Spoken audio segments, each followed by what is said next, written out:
Are we live? It would sure seem so. Well, if it isn't another Friday again. And, well, I'm Retro Amateur and I welcome you to my little corner of the internet.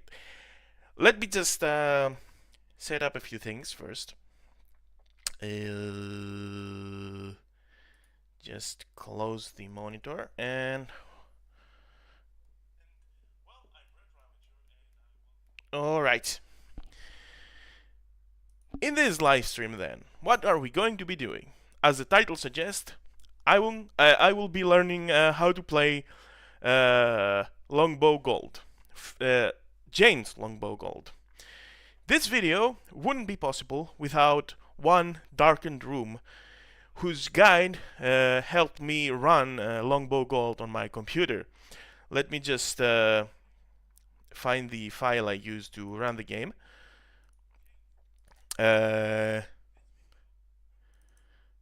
It's a bit of a process, but I've got the hang of it. So let's start.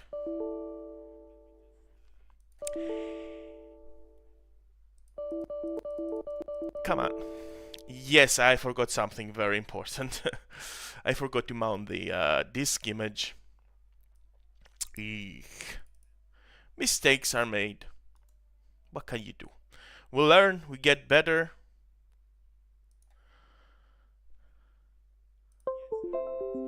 Right, it should work now. There you go. This scene is amazing. Anyway, as I was saying, this video comes courtesy of Darkened Room. Shout out to him, because without his guide I wouldn't be able to run this game on Windows 10. Down in the description I have a link to his website. It's fascinating if you like retro flight simulators, so pay him a visit.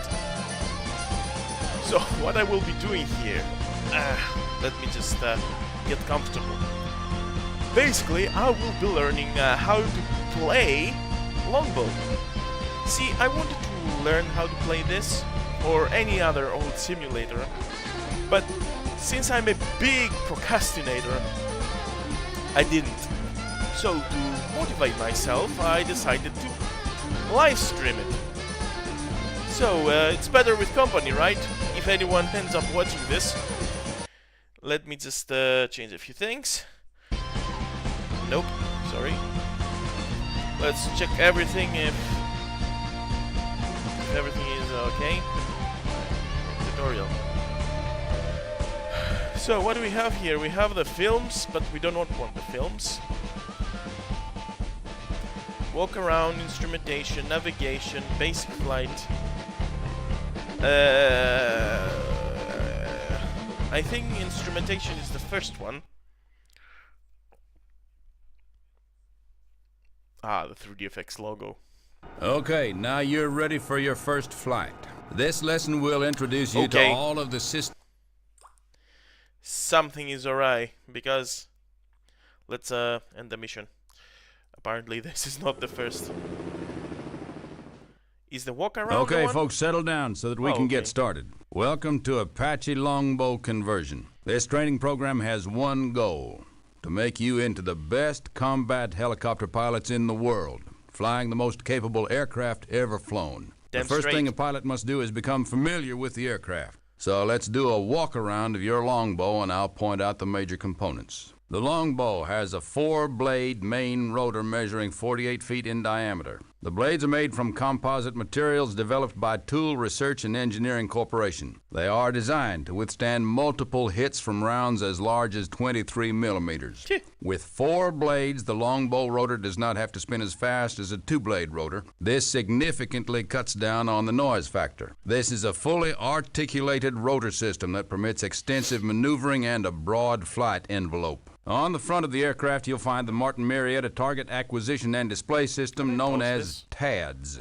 It houses the Direct View Optical System, called the DVO, the Direct Television System, also known as the DTV, and the Forward-Looking Infrared System, or FLIR. flare. These three sensors allow the co-pilot, gunner, or pilot to see as far as 10 kilometers day or night with a 220-degree field of view. I don't think the the game turret has such also a draw contains distance. the laser designator and range finder used to mark targets for laser-guided weapons. Above the TADS is the Pilot Night Vision System, or PNVS. This allows the pilot to fly the Longbow at night or in adverse weather. The imagery from this camera appears in a display attached to the pilot's helmet called the Integrated Helmet and Display Sighting System, or IHADS for short. The PNVS turret camera moves with the pilot's head. It operates independently of the TAD so that the pilot can look in one direction while the co-pilot gunner looks in another. Above the main rotor is the heart of the Longbow system, the dome that houses the Westinghouse millimeter wave radar. It always seemed The Longbow can search, track, and distinguish 256 ground and air targets up to 20 kilometers away. This radar, used with the new Martin Marietta Hellfire 2 radio frequency missile, allows the crew to engage multiple armored targets without exposing the aircraft to enemy fire. Under the chin of the aircraft is the McDonnell Douglas M230 chain gun 30mm automatic cannon. Capable of firing 625 rounds a minute, this aerial weapon is used to engage soft targets such as troops, trucks, or light armored vehicles. The cannon is on an electronic servo platform that allows it to follow the head movements of the pilot or gunner. This enables the crew to engage targets in a 200-degree field of fire by simply looking at the target. On either side of the aircraft are the weapon wings. Yes. Each wing contains two hard points that carry servo-actuated weapon pylons. The wing tips have hard points for two Stinger infrared air-to-air missiles, which are used to defend against airborne threats. Another weapon carried by the aircraft is the launcher for the Folding Fin Aerial Rockets, or FARS. Each rocket launcher holds 19 standard 2.75-inch rockets. The pods are attached to the Bendix aerial rocket control system, which compensates for aircraft pitch. The rockets can be used against any soft to medium armored target. The most important weapon on the aircraft is the Martin Marietta AGM-114K Hellfire 2 anti-tank missile. The original version uses the laser-guided seeker head, while the newer radio frequency Hellfires incorporate a radar seeker head. Both deliver a shaped charge that can pierce a tank's upper armor from 9 kilometers away. The Hughes Stinger air-to-air missile is infrared guided with an effective range of 8 kilometers and a speed of Mach 2.2. Originally designed to be a man-portable SAM, this small, agile weapon has proven to be a versatile option against air threats. The front cockpit is where the co-pilot gunner sits. His cockpit has two Bendix King multi-function displays, a Litton Canada up-front display, and an optical relay tube, or ORT, that is attached to the TADS. There are also secondary flight controls that allow the co-pilot gunner to fly the aircraft in case the pilot is disabled. The co-pilot gunner is primarily responsible for locating and classifying targets and releasing defensive countermeasures. Behind and above the co-pilot gunner, or CPG, is where the pilot sits.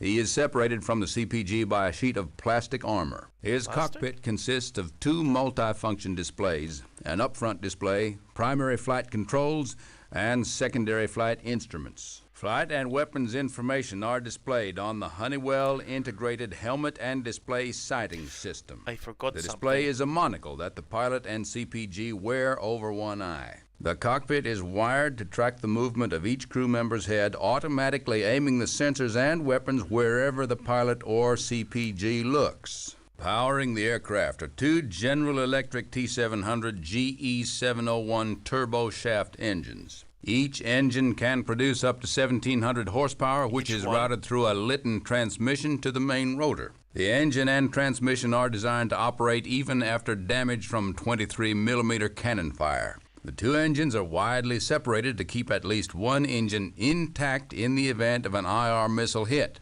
Below the main rotor is the Lockheed Sanders ANALQ-144 active IR jammer, known to air crews as the disco light. It uses reflected laser beams to blind an incoming IR missile, causing it to miss its target. At the rear of the aircraft is the anti-torque rotor or tail rotor. Its lateral thrust is used to compensate for the torque created by the main rotors, as well as to change the heading of the aircraft. It can also withstand hits from 23mm fire. That concludes the walk-around. If you have any questions, consult your -10 manual. Sure. Oh, congratulations, your mission is complete. That was a tough mission. I just forgot something. Let me bring it.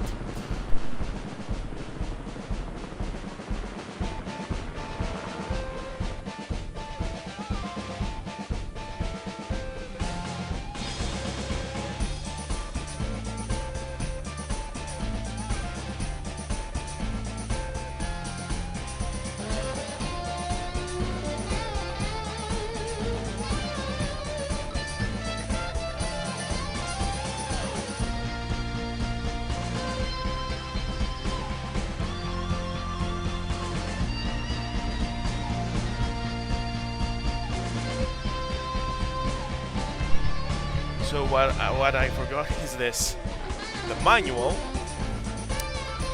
and the reference card. Who knows, we might need it.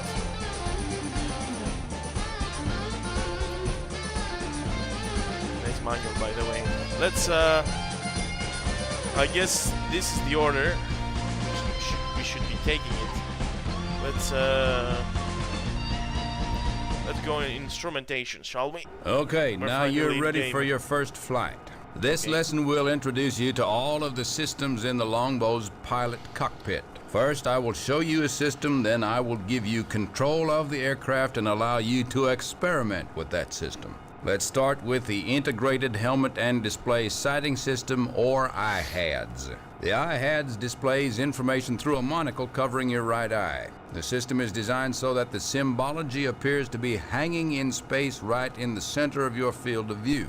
The IHADS has 4 modes, each designed to show you different flight information. The modes are hover, bob up, transition, and cruise. You change modes by hitting the End key. Hover is the simplest of modes. It displays basic flight information. All other modes build upon hover mode. Bob up is used for what its name implies, bobbing up over a hill.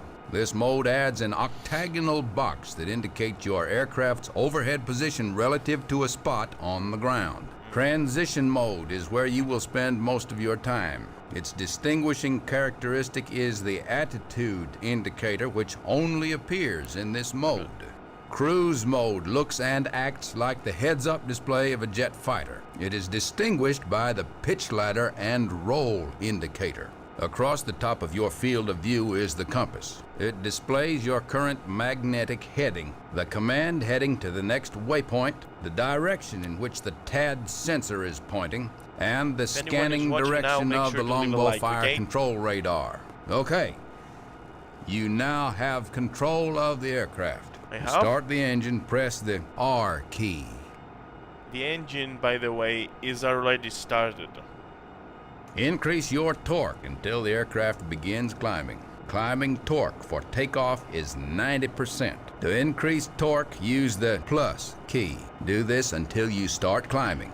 I don't need the plus key. I have my beautiful joystick. Take control of the aircraft. To yaw the aircraft left, use the left bracket key. To yaw right, use the right bracket key. Watch how your heading changes, as well as the position of the command heading and the TAD sensor. When you are done, hit the escape key. That's it?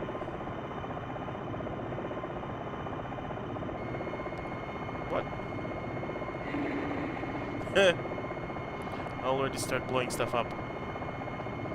Okay, the yaw function? Let's just...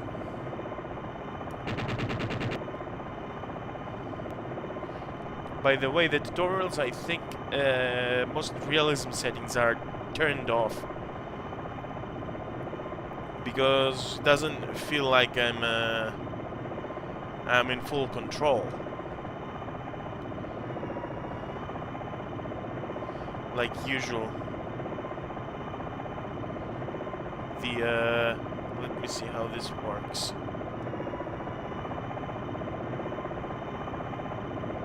Yeah, I cannot put nose all the way forward. And my speed remains constant.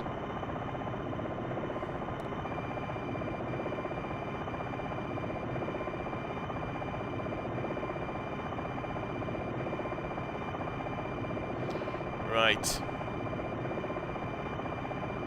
It doesn't teach me how to use these things, by the way. Okay. I have the aircraft. Good job. Over on the right side of the field of view is the altitude ladder. This ladder displays the radar altitude in feet. This is your distance above the ground. This bar gives you a quick impression of your distance above the ground. When you're on the ground, the bar is at the bottom of its range. As you gain altitude, the bar rises. The bar is only useful up to 200 feet. After that, it disappears. This is your real altitude above sea level. Not as important as your distance from the ground. This information is used when flying non-combat missions or when your altitude exceeds 200 feet. The arrow next to the altitude indicator is the vertical speed indicator. When it's centered, you're hovering in the air, neither gaining or losing altitude. The scale for the VSI is plus or minus 1,000 feet per minute. Again, I will give you control of the aircraft. To increase torque, use the plus key. To decrease torque, use the minus key. Watch your altitude increase and decrease, and also note how the VSI arrow moves.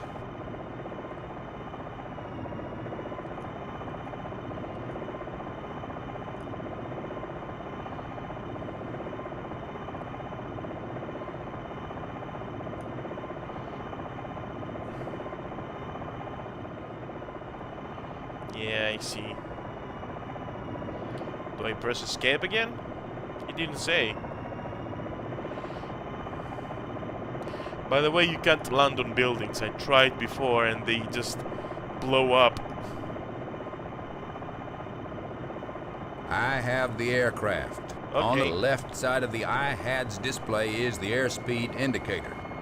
It shows the aircraft's forward speed in knots. Across the center of the display is the attitude indicator. This line is like an artificial horizon and gives you an indication of the aircraft's pitch and roll. In the bottom left corner is the waypoint indicator. Right. It shows you the next waypoint number, the distance to it in kilometers, and the time required to reach the waypoint at your current airspeed. In the lower midsection of the display is the slip ball. It shows the aircraft's yaw in relation to the direction that it is traveling. When you can turn and keep the ball in the center, you are making coordinated turns. The flight path vector gives you a real-world representation of the flight path of the aircraft.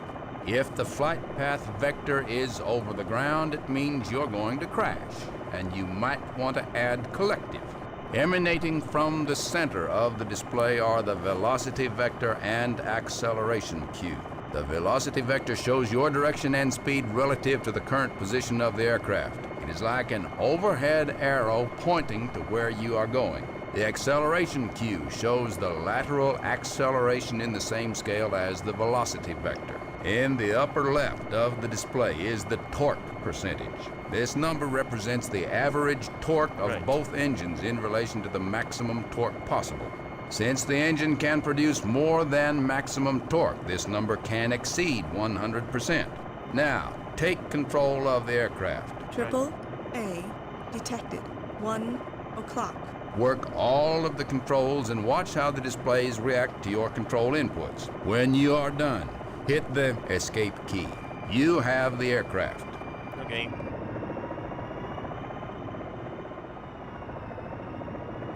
Okay, I needed to know that. So he does teach you after all. I thought I would press escape and... oh, we just go over that stuff and we're done here. But no, I was mistaken.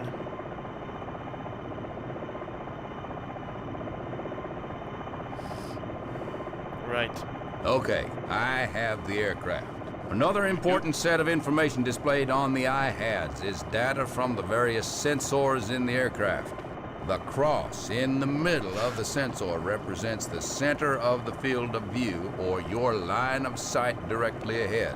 When aiming weapons or sensors, it is important to keep this symbol on the target. The box in the bottom center of the display is the field of regard box, or FOR. The box represents the total area that the sensors can see, or 220 degrees across. The small box in the field of regard represents the TADS field of view.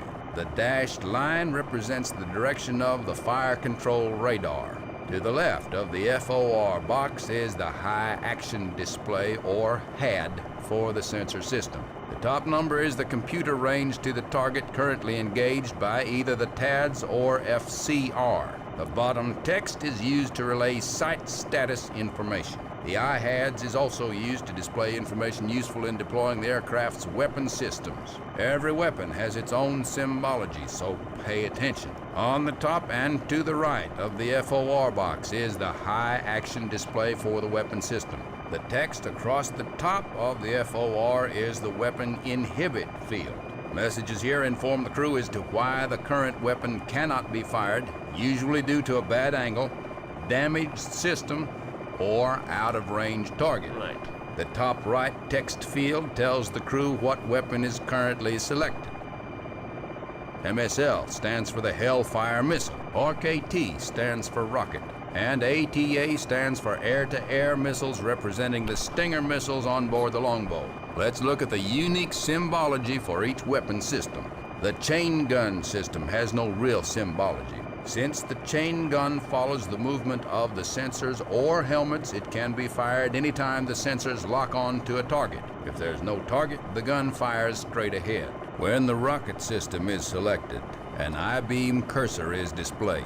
The cursor is positioned so that when it's over the target, the rocket system is aimed directly at that target. The rocket pods are on articulated pylons that steer the rockets up and down to compensate for the pitch of the aircraft. If the airspeed exceeds 100 knots, the pods move to their flight positions and do not change pitch. The symbology for the Hellfires is used to guide the pilot to an optimal firing position. The two multifunction displays, or MFDs, in the cockpit give the pilot a wide choice of which data can be displayed. Each display can be separately set to various pages that show information about the aircraft, targets, or the entire battlefield. Both MFDs can be controlled separately to display any screen. To cycle through the displays on the left MFD, press the... To cycle through the displays on the right MFD, press the... This is the weapon page. It uses an aircraft symbol to show the weapon load and how many weapons remain of each type.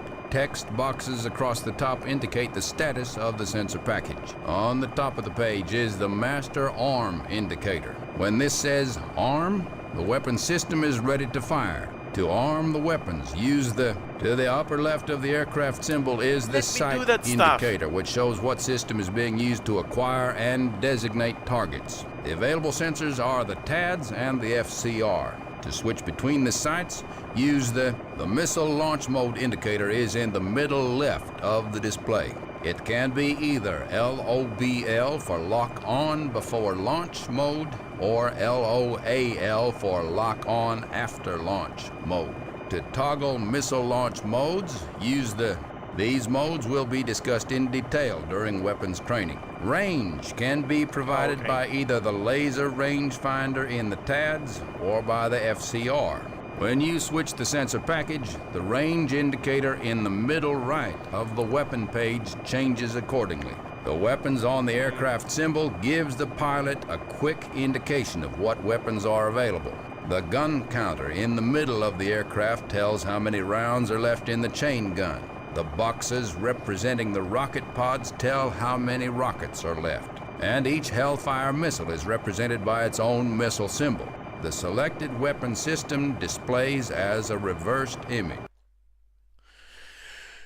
Whew, that's a lot to process. And you'd think that a game from 1996 is not that complex or complicated. Well, think again. This thing has the maximum possible realism in regards to the Apache helicopter. And finally, we reach countermeasures. The chaff and flare indicators near the bottom of the aircraft symbols show how many countermeasures remain of each type. The Tactical Situation Display, or TSD, is the most important MFD. It displays all relevant battlefield information to the air crew, including waypoints, FCR targets, known air defense threats, and enemy lines. With the aircraft in the bottom center of the display, the pilot gets a clear view of what lies ahead. To display all this information in a legible format, the TSD has several cursor controls for changing scale, designating targets, and decluttering the symbology to show only what's needed. The mission waypoints appear on this display with route information, waypoint numbers, and relative headings evident. The current waypoint is highlighted. The window in the bottom left echoes information in the waypoint section of the IHADS. The enemy lines are also displayed. This allows the pilot to know when the aircraft crosses over into enemy-held territory. The circles represent air defense threats and their ranges. The numbers in the middle of the circle show the type of threat. For example, a threat number 23 represents a ZSU-23 anti-aircraft gun. This allows the pilot to avoid known and detected air defense sites. The TSD also shows the sensor footprint for the fire control radar. The current line of sight of the TADS is also shown. This gives the pilot a quick indication of where his targets are relative to the real world. When the TSD has enemies in range, the target blips turn into symbols. These graphics represent target types that have been identified by the FCR system. The designated target has a bright diamond symbol around it. The rectangular areas around the targets are called priority fire zones. These zones allow the crew to assign different target areas to different aircraft. The crew draws lines around the targets, and the information is passed to all participants by the Improved Data Modem, or IDM. The So radar you get, page shows Wingman in raw this game. returns from the FCR. It displays targets but doesn't identify them by type. The radar can be set to 2 modes. The ground mode shows all ground targets within a 90-degree arc across the front of the aircraft.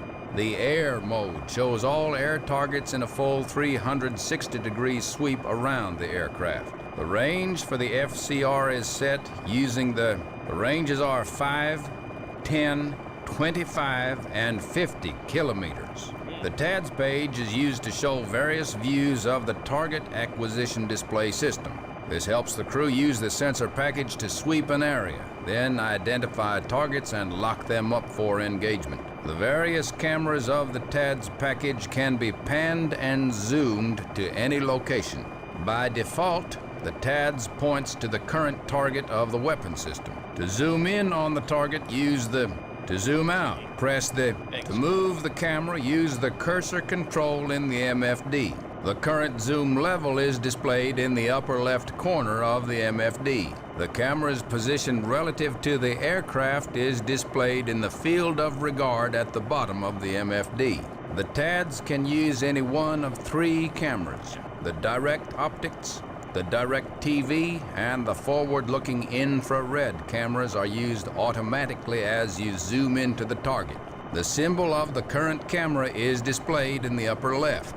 The Aircraft Survival Equipment, or ASE, is a collection of components that help the aircraft deal with anti-aircraft threats. This includes the passive radar warning receiver, the radio frequency interferometer, the radar jammer, the IR jammer, and the chaff dispenser. The ASE display gives a 360-degree view of the area around your aircraft. The RWR and the RFI determine the location and type of threats and displays them relative to your position. The threat radius appears as a circle. Information about a threat is conveyed through its symbology on the ASE page. The threat symbol denotes whether it is an anti-aircraft gun or a surface-to-air missile. The number next to the symbol identifies the specific weapon system. For example, a SAM symbol with the number 11 next to it denotes a Russian SA-11 SAM sight. Other information displayed on the ASE page includes the status of the ASE equipment, the number of chaff pods, and the radar jammer and IR jammer status display in boxes around the aircraft graphic. When the aircraft is engaged by a threat, the ASE page automatically appears in the right cockpit MFD to ensure that the crew is aware of the situation. Another function of the ASE is to tell the pilot about threats via a voice message system.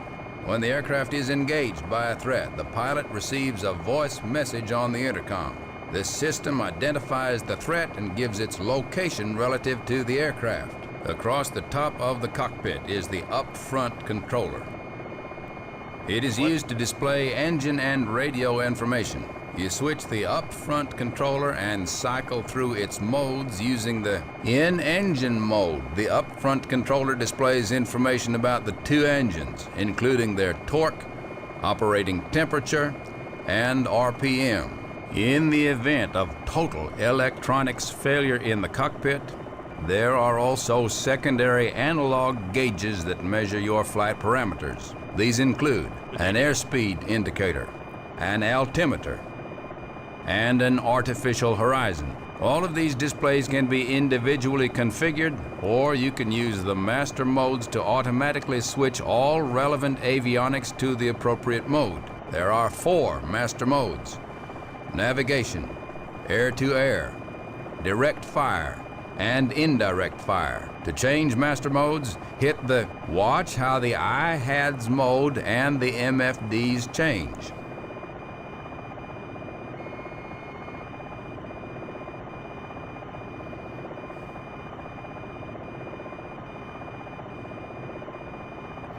Let me change. To cycle through all the myself. modes, toggle the master mode key 4 times.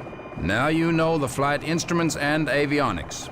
In your next mission, I don't know. you will learn basic flight maneuvers. Okay.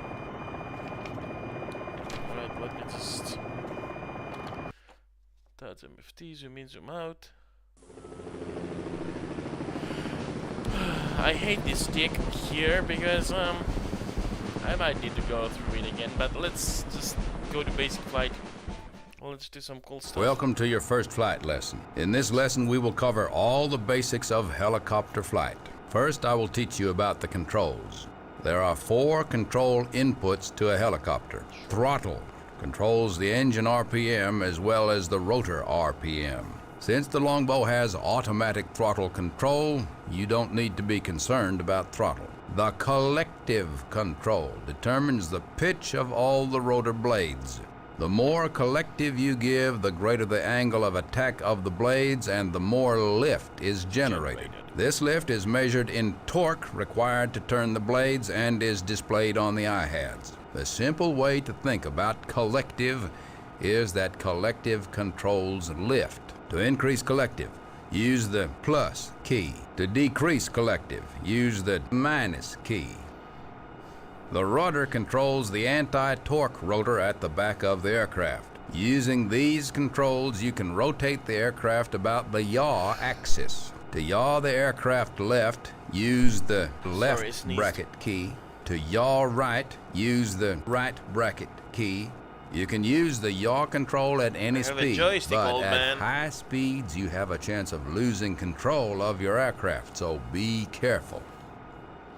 The cyclic control controls the tilt of the rotor system in relation to your aircraft.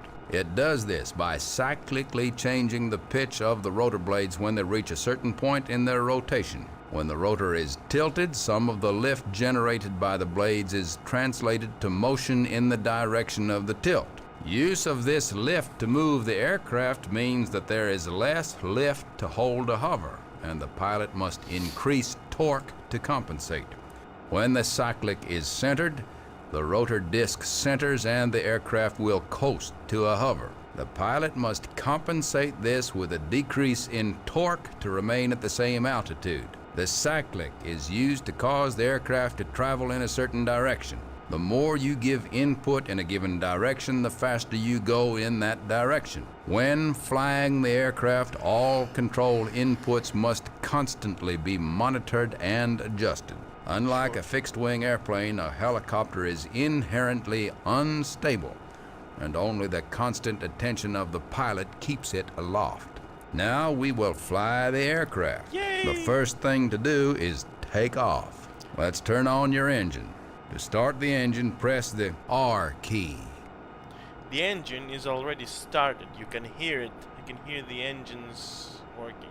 You're just engaging the... Increase your torque until the aircraft begins rotor. climbing. Climbing torque. To increase torque, use the plus key. Do this until you start climbing. Something. I could have sworn there is a second cockpit. Now continue climbing to 500 feet above ground and hover there. Check the radar. Just give me a second here. I need to check something. Cockpit display is up front display.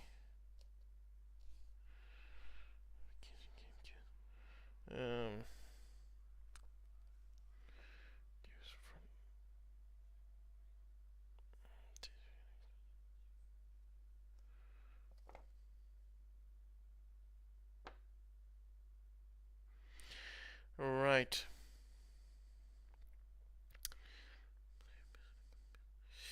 I thought you could get to the co-pilot, the gunner's seat, but apparently not. Whatever. Let's just continue. Altimeter on the iHads. To hover, decrease your collective to hover torque, about 75%. If you need to use the auto hover stabilization system, hit the H key. H key, okay.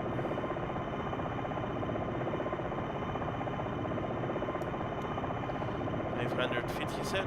Let's go to 500 feet.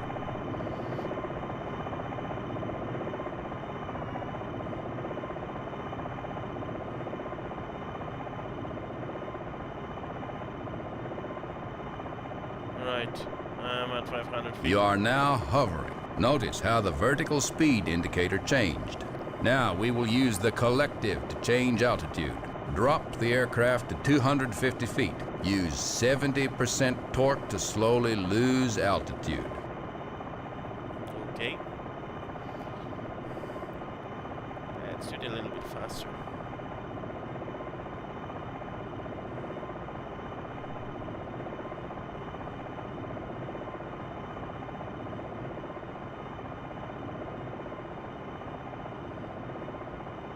Drop the aircraft to 250 feet. Okay, I'm doing it.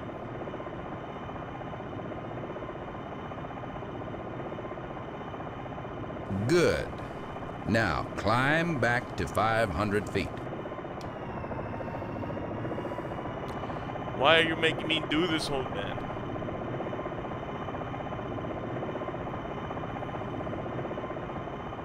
Oh, I get it. It's like clean the fence, clean the car.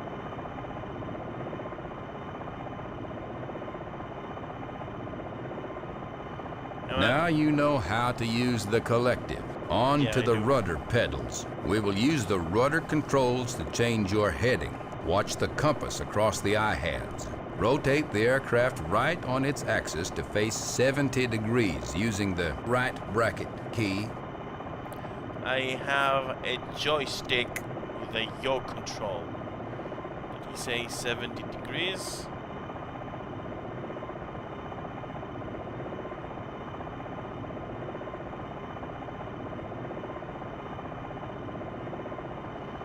I'm not sure I know how to Come read. on. Okay, okay. What is the 360?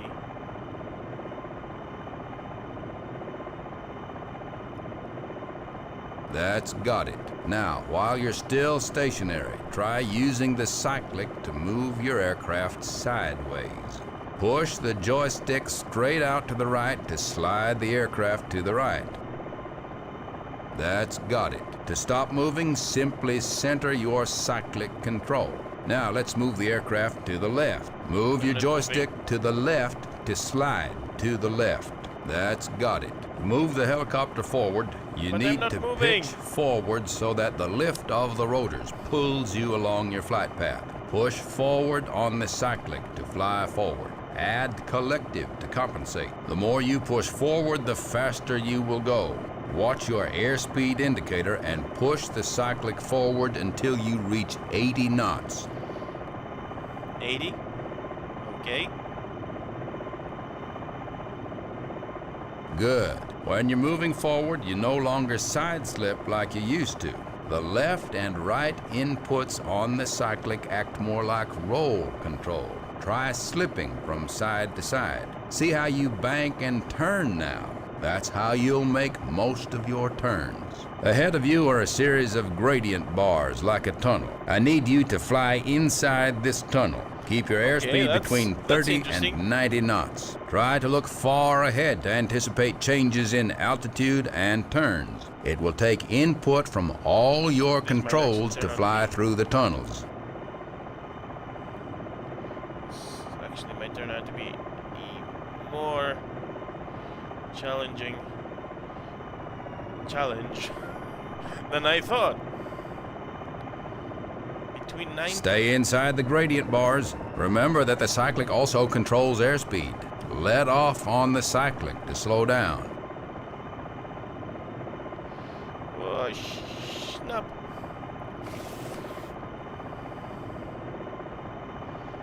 I did it.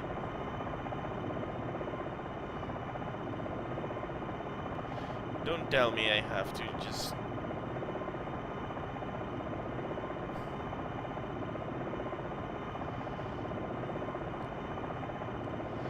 Do I have to do this again, but this time with the proper speed or something?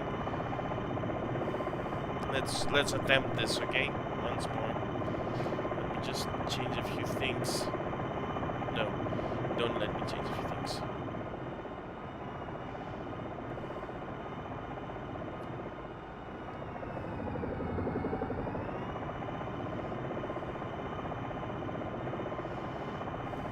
Now that you've had a nice little tour of the training area, we'll head back to base. Okay. I have the aircraft. Okay.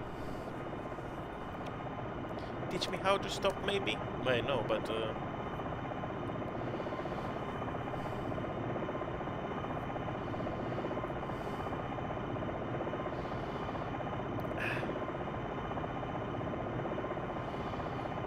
why don't you let me do it? Why do you have to fly the helicopter? I'm supposed to be the one who needs to learn.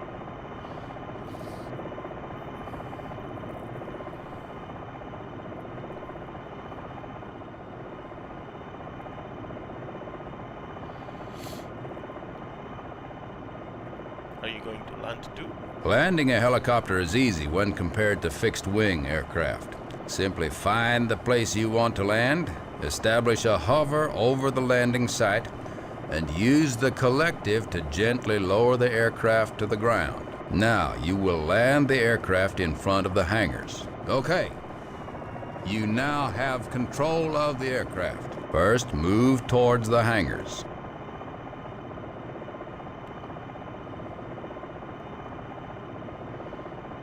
Okay. Now, kill your forward speed and come to a stationary hover above the tarmac. Okay, now slowly decrease your torque to right below hover torque and gently put your aircraft on the ground. You want to try to hit the ground at about 60 feet per minute or below. Watch the VSI indicator on your iHeads. I did it! I did it! Good!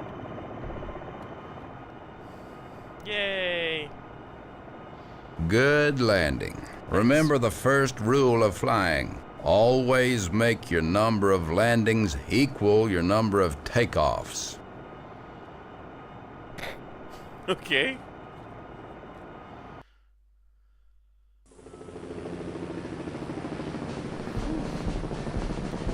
Okay, basic flight is done. But I already knew how to fly the thing. Let's go do something more advanced. This is the final lesson. After this, you will be sent to your assigned unit, and then you will be someone else's problem. In this lesson, you will learn how to operate the updated Longbow sensor suite. This includes the Longbow fire control radar, the TADS sighting system, as well as several new and modified multifunction displays. In addition, you will be given advanced instruction on how to best utilize your wingman. Let's begin. At the start of each mission, your engines will be running, but the rotor brake will be engaged, keeping the blades from turning. To toggle the rotor brake, press the R key. That's what I've been saying. Good. Now, Sorry. climb to a hover at 200 feet. Damn, are we in Arrakis or something?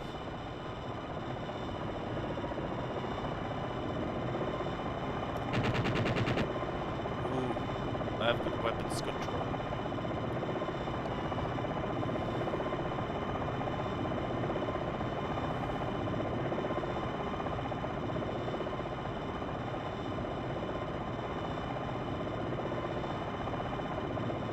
SA-6 detected 10 o'clock.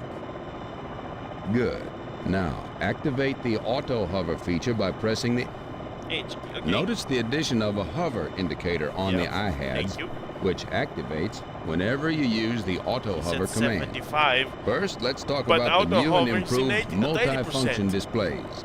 The Flight Page MFD is a new addition. This MFD takes information from the iHads and repeats it to one of your MFDs. At the top of the display is your compass.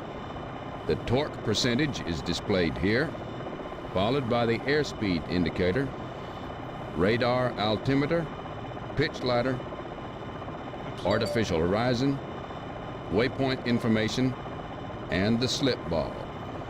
The damage page reflects all of the systems in your longbow that can be damaged.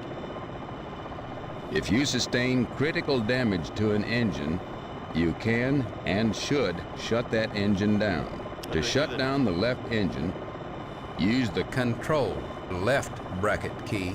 To shut down the right engine, use the Control right bracket key. If you experience They an had to engine be fire, different. you can activate the fire bottle Voice, using the or Control F key.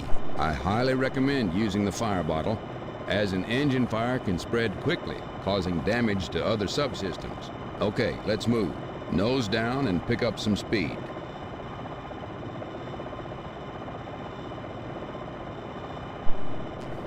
Where's my mom? I've missed. What did he say? Let's move. Pick up some airspeed. Oh, okay. There are now 2 autopilot modes you can take advantage of. Press the A key. You are now in Attitude Hold Autopilot mode. This mode will hold your current heading and is shown as AP1 on your iHads. This autopilot mode is very useful when you need to free up your hands from manipulating the various sensors. Press the A key. You are now in Navigation Autopilot mode. This mode will take you on the heading to your next waypoint and is displayed as AP2 on your iHads. Pressing the A key a 3rd time deactivates the autopilot. For now, let's continue to the waypoint. Now, let's talk about the weapon page. In addition to the standard high explosive rockets, you now have the ability to carry submunition rockets. Submunition rockets separate before impact, releasing many small explosive projectiles, which are especially effective against troops and light armored vehicles. The symbology for MPSM rockets is shown as MP on your weapon page. Also, notice the chain gun burst setting. You can toggle between 10, 20, 50, and 100 round bursts by pressing the G key.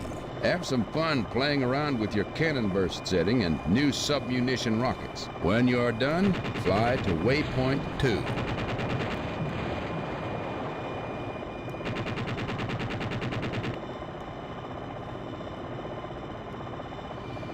Boom, baby.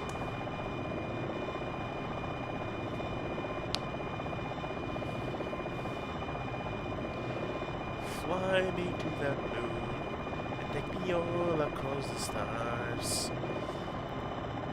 Let me see what sunset looks like. It was sunset, I don't remember the lyrics anyway. Oh hey, hi there.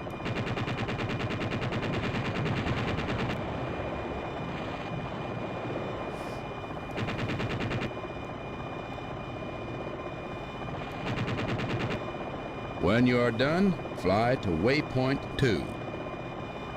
Yeah, okay, I'm flying to waypoint 2.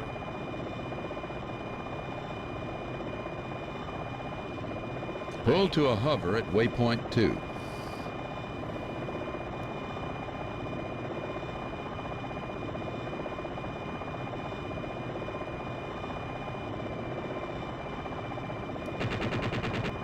SA 6. Tracking. 1 o'clock. Yeah, I'm at waypoint 2.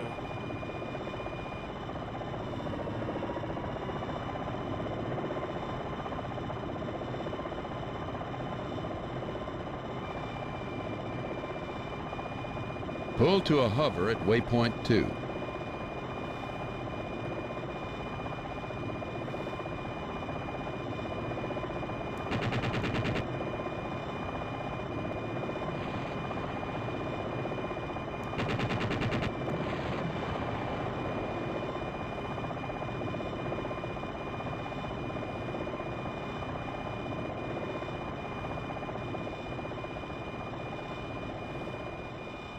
Pull to a hover at waypoint 2.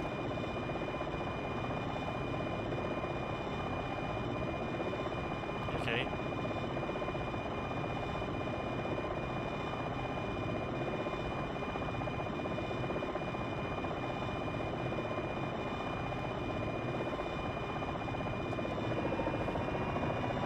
Higher altitude, perhaps?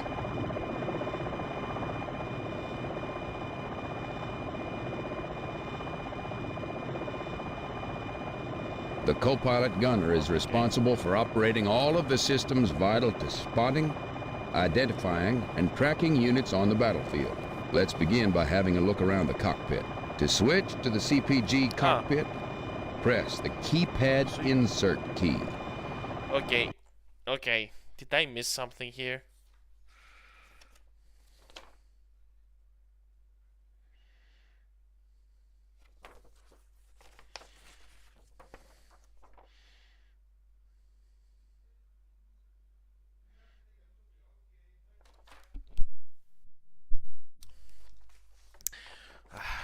Give me a sec.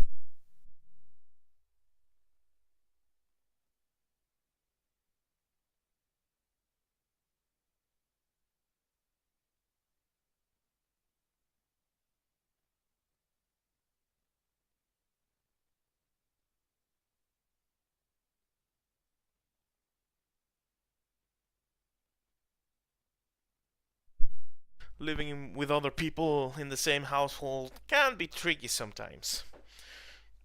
So where was I? The insert key. Okay, let's what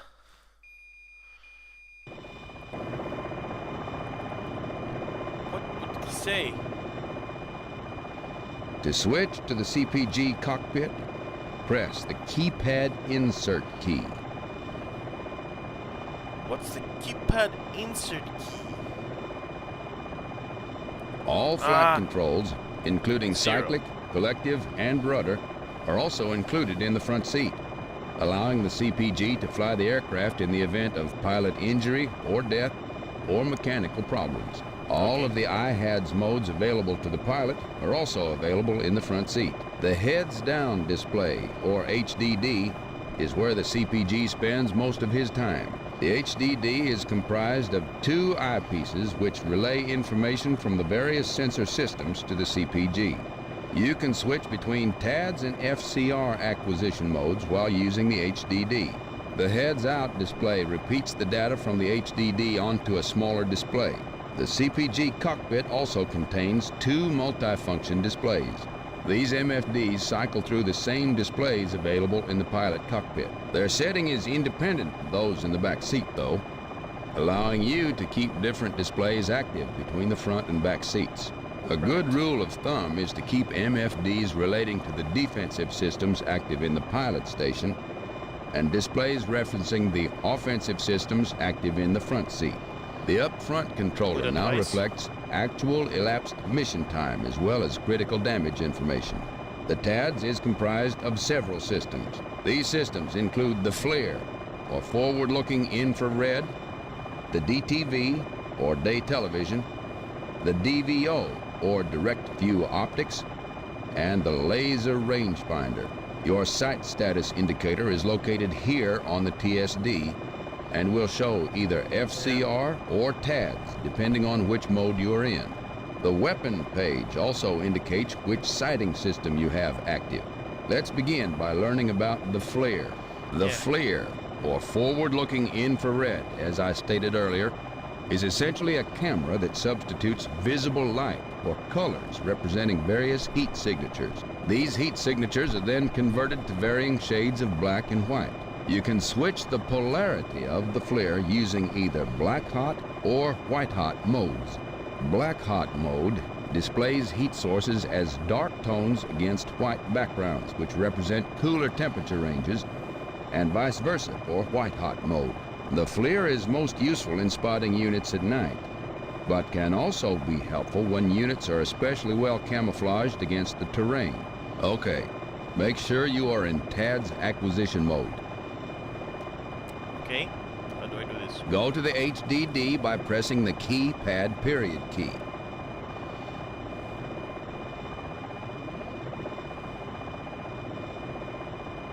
You are now in white-hot mode. Notice how the color orientation has changed, with heat sources now showing up as shades of white.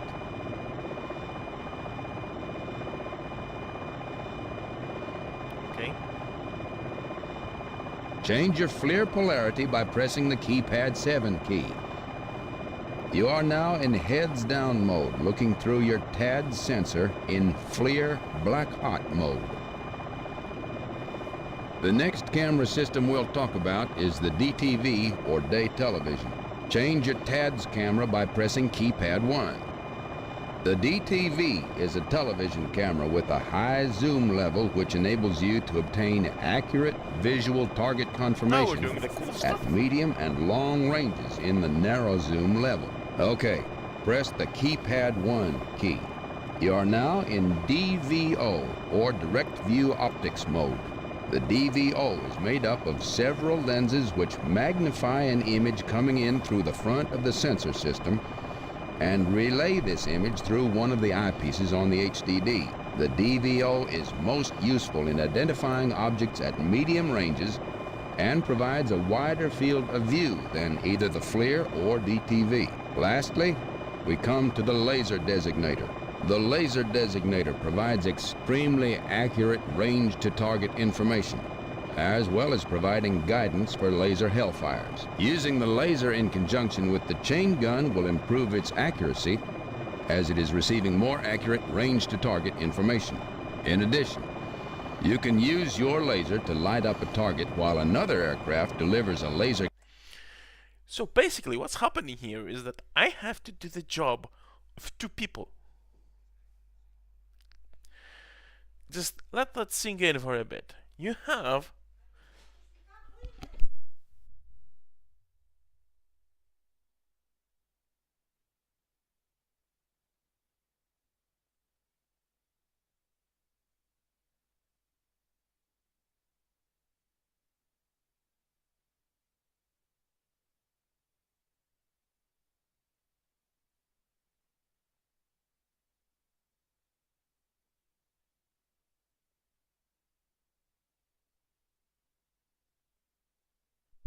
as I was saying, living with other people. Regardless, what was I saying? Yeah, you have to play the role of two people to play this effectively. Right? You're supposed to fly a helicopter that is operated by two people, and you're just one. Weapon using your laser beam as guidance. This tactic is called buddy lasing. Target one of the vehicles by pressing the T key. Okay, you have just targeted an enemy vehicle. Okay. Now, take a look at your high action display. This is your range to target information, or the distance from you to your target. Now, activate the laser designator by pressing the keypad Enter key. Notice how the symbology changed. You now have an indication the laser is activated, Okay. as well as range to target information displayed in meters. The flashing asterisk also indicates the laser is active. Okay, now I'll give you some time to fly around this waypoint and try out these new systems. Switch between your different cameras and their zoom levels to get a feel for them. When you are done, fly to waypoint 3.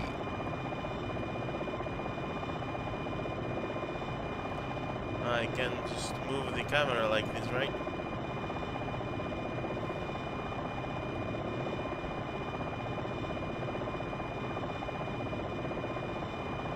I can set it back to target. Nifty stuff. Can I just...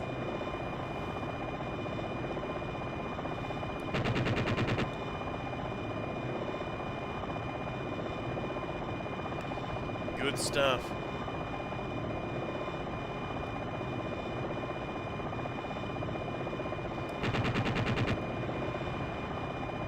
Whoa.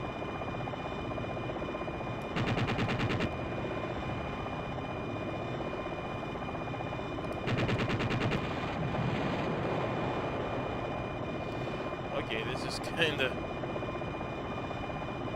Proceed to waypoint 3. Let me play around with it, dude.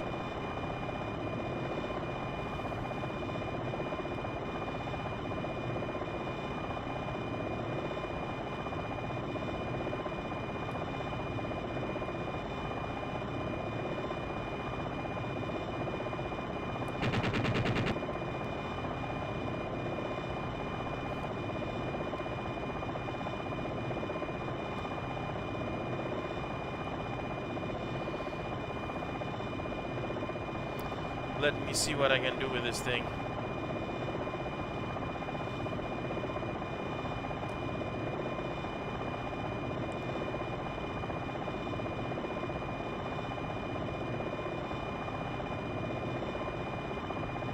Ah, okay.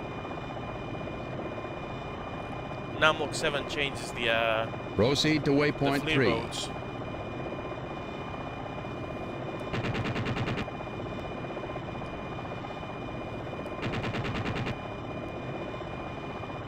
A bit.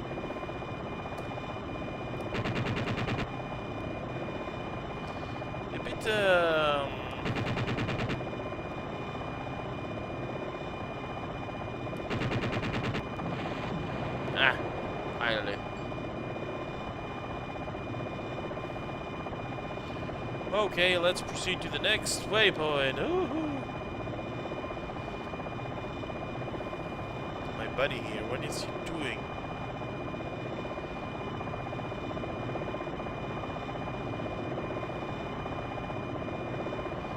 Okay, that's much better than before. Just...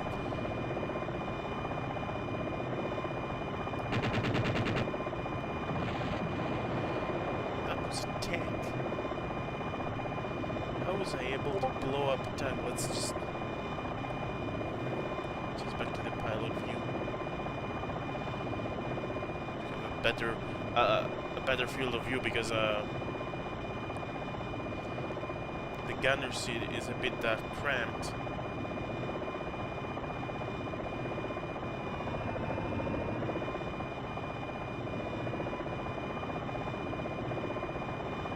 Okay, pull to a hover at waypoint 3.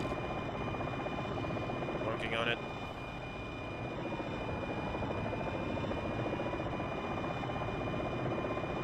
Come on. Stop, you stupid Alright. We'll now talk about the modifications to the Longbow Fire Control Radar, or FCR. Switch to FCR mode now by pressing the Home key. FCR by pressing the Home key. Notice how the HOD has changed to display your radar. Although the symbology found in the RAD display is not reflected here, you can use this display to get a quick view of units spotted by the FCR. The first thing you need to do is activate the radar. Press the keypad Enter key. Okay, your radar is now active. As you can tell by the sweeping arm on the RAD MFD.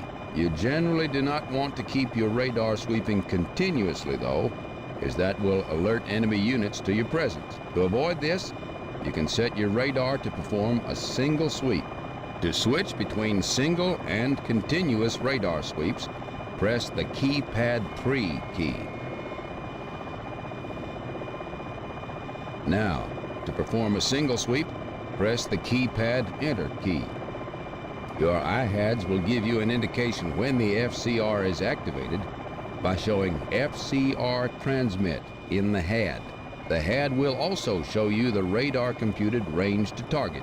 This method is more accurate than TAD's triangulation, but less so than laser computed range, as FCR range is calculated once per sweep, so movement is not considered in the calculations. You now have the ability to control the arc or scan coverage of your radar.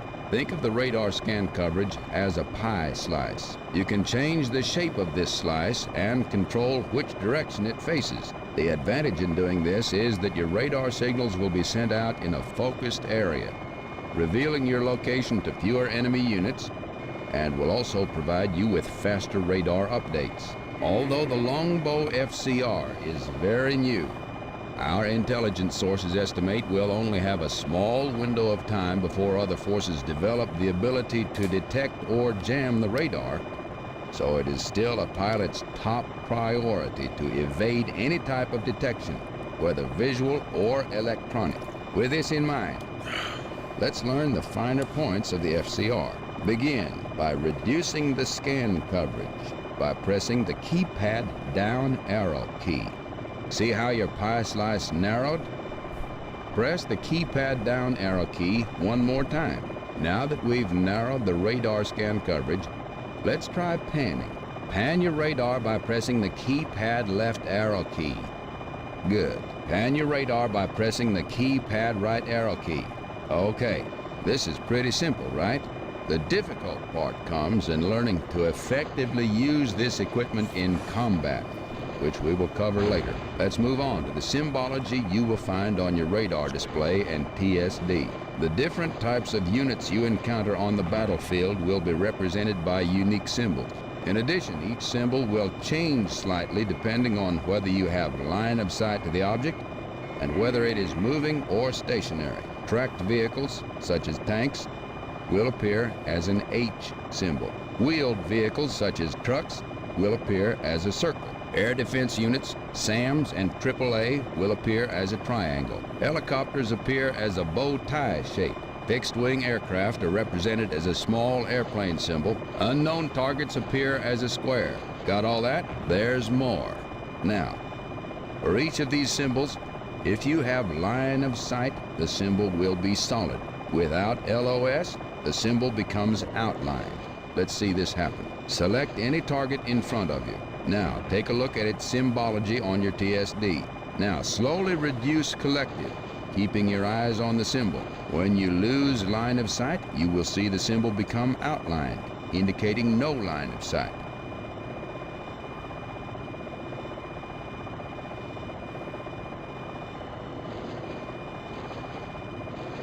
In addition, you also have the ability to overlay these symbols on top of your TADS display using a piece of equipment called the C-scope. The C-scope is basically a union of the FCR and TADS and is an incredibly useful addition. Make sure your FCR is still active and switch to TADS mode. I forgot how Make sure your FCR is still active and switch to TADS mode.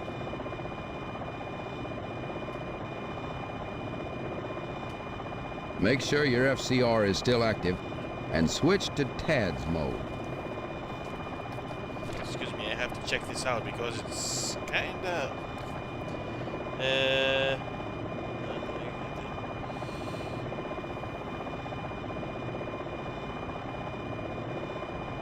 Make sure your FCR is still active and switch to TADS mode.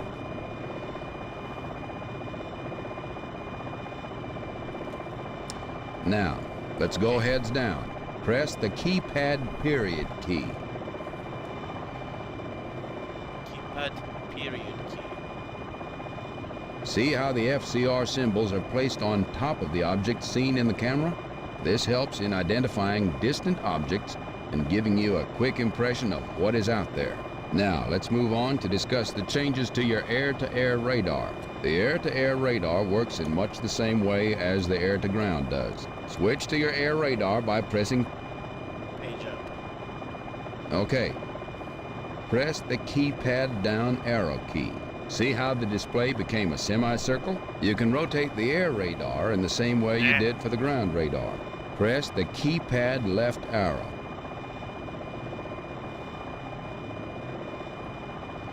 Keypad left. Keypad left. Now, to perform a single sweep, press the keypad enter key. Now that you have an overview of these new systems, let's move on and put this new knowledge to use. Proceed to waypoint 4. All right. Let's talk about your wingman some. As you learned earlier, your wingman is an invaluable aid on the battlefield.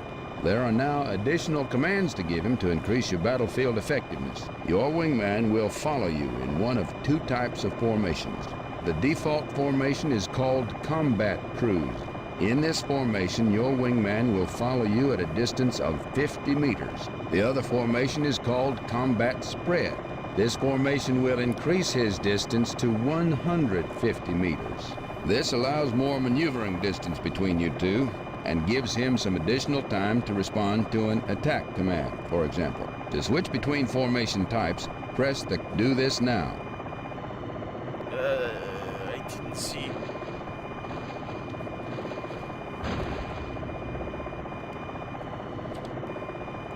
Triple A tracking. To switch between formation types, press the Ground control 0. Copy that. Opening formation. Notice how your wingman gave you a verbal confirmation of your command and moved to the new formation. You can now get your wingman's loadout status. Press the 100% Hellfire. This information is useful when planning target runs for your wingman, so you have an idea of what weapons he has available. I'll continue when we arrive at the waypoint.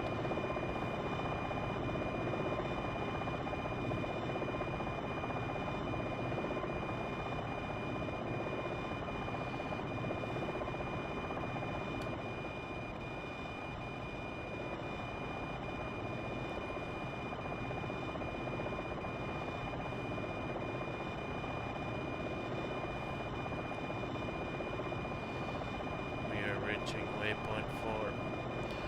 Still too fast. Okay, pull to a hover at the waypoint. Alright. Be sure to stay below the ridge line. Be sure to stay below the ridge line. Be sure to stay below the ridge line. Let's continue talking about your wingman. Another new command is to order your wingman to stay at his current location. Do this now by pressing the... Roger, maintaining position. He will now stay in that spot until you tell him otherwise. Now, continue to the next waypoint, leaving your wingman where he is. Be sure to stay below the ridge line, as there are several SAM and AAA units on the other side. Okay.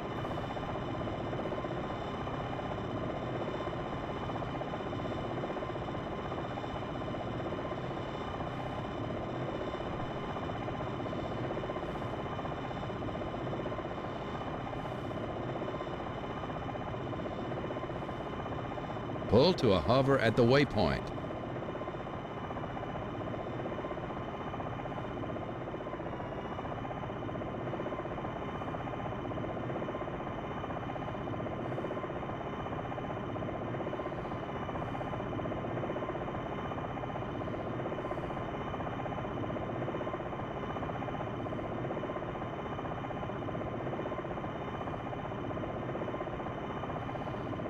Pull to a hover at the waypoint. I'm not on the waypoint yet.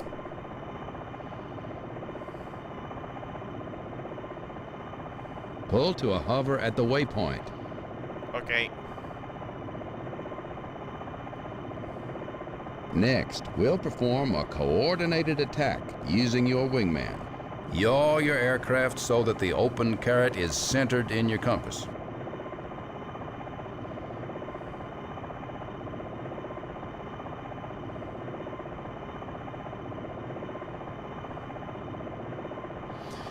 What did he say? The open what?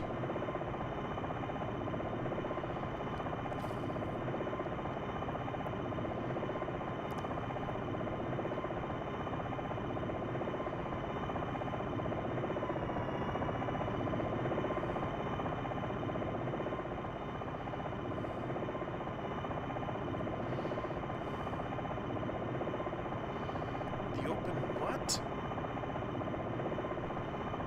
Can you repeat that, mister?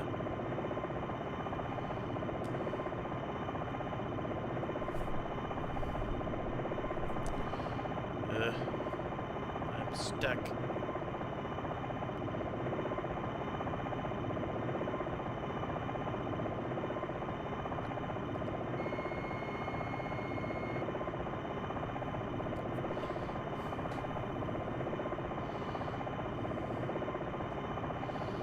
This is kinda weird. Facing the what?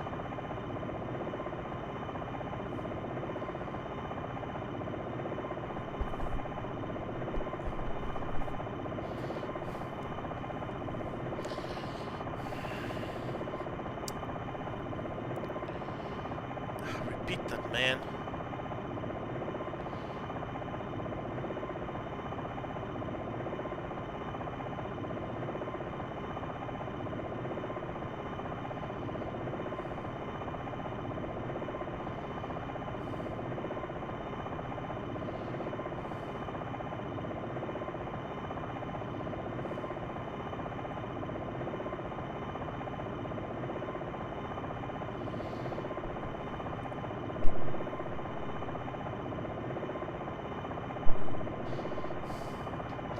Okay, I'm kinda stuck.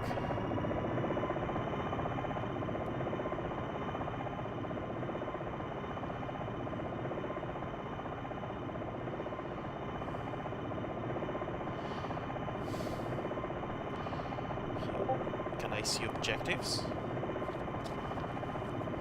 Let me check. Options, graphics. Graphics mode, Alt. G. Okay. These.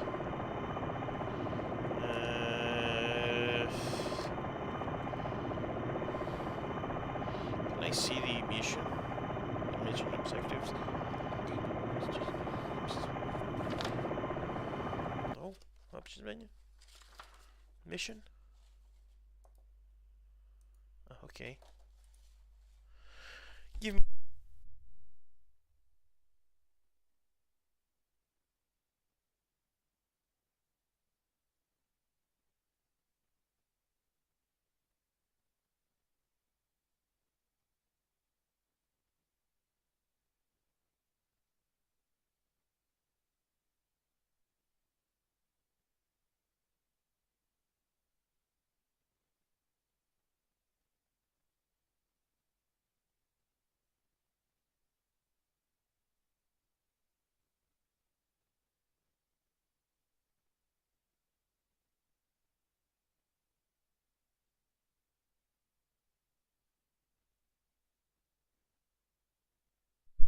back again.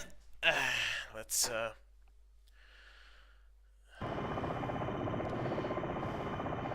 does he want me to do? Exactly.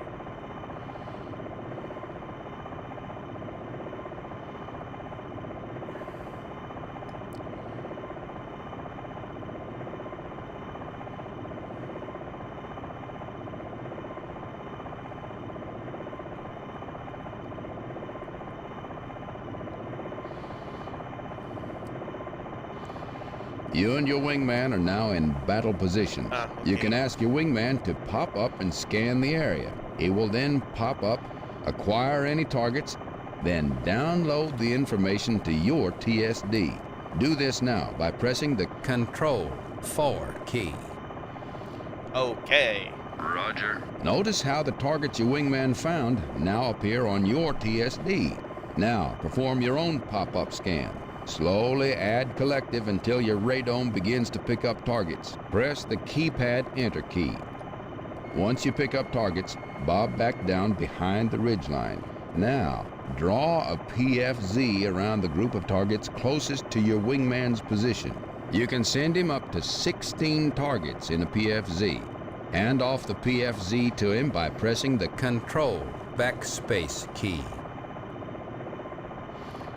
We got your target. This command will send your wingman the target or target list you've chosen for him. At this point, he will go into weapons hold mode, awaiting your command for him to fire. Now, draw a PFZ around your group of targets. I do that. Okay. We're now ready to perform the attack. Order your wingman to attack his PFZ by pressing Control 6 key. Will I remember that stuff? I don't think so. Copy that.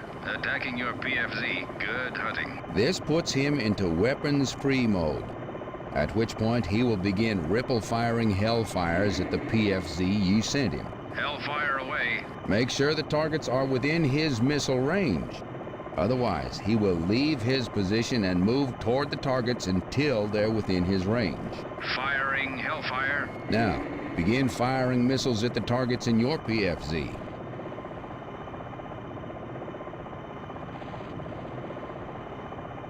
Let's go. Launch some missiles at your targets. Good job. You've just performed a coordinated attack. One of the most effective and least dangerous ways to attack a group of threats. You can also order your wingman to attack only a... What? I wasn't done, bro. No, he wasn't done. But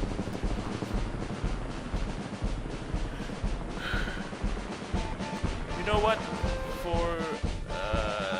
I might have to redo these. Not live, but you know, to get a refresher. Maybe get this a bit more. Right.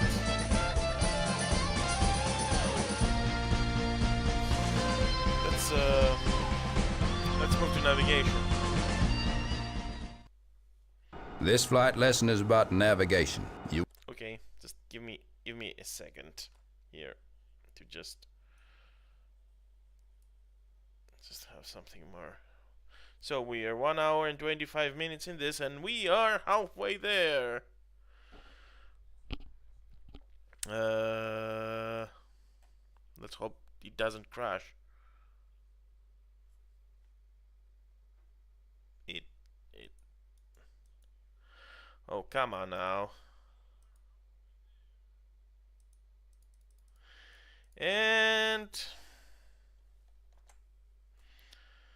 okay, I have to restart. I was afraid this was going to happen. Ah, no. Come on.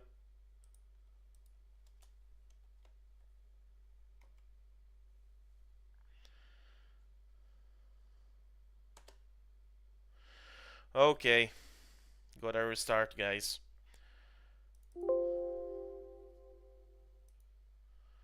What do you mean? I just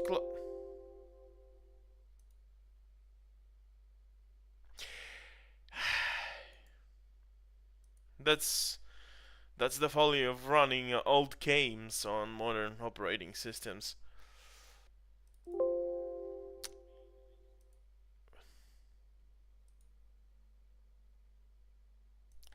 Yes, close it, please. Please. What are we doing? DXWND. Let's restart the whole damn thing. And go. Okay. You know, I think I'm not going to have a live stream without technical issues. No.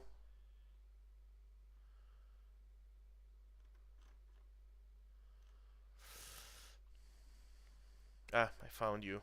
End task, please. Okay, I think we're good to go now. Yes, we are good to go.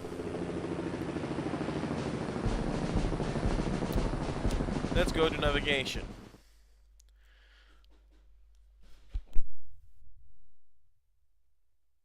This flight lesson is about navigation. You will learn about waypoints, how to use them, how to fly to them, and how to change them. You will also learn about forward arming and refueling points, or FARPs. At the end of the lesson, you will be able to follow a mission route using your navigation system. A waypoint is a point in space for you to fly to. A mission route is a collection of waypoints that, when flown in order, will bring you to the mission areas. A default set of waypoints for each mission are decided before you fly by your company operations officer. Guys, I need to restart this mission because, quite frankly, I didn't get from the beginning and mission, please.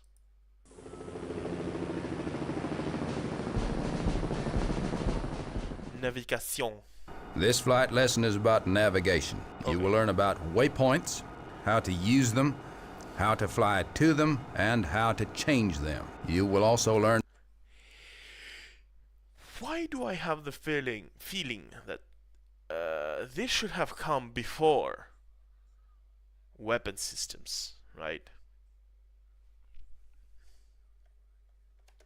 Forward arming and refueling points, or FARPs. At the end of the lesson, you will be able to follow a mission route using your navigation system.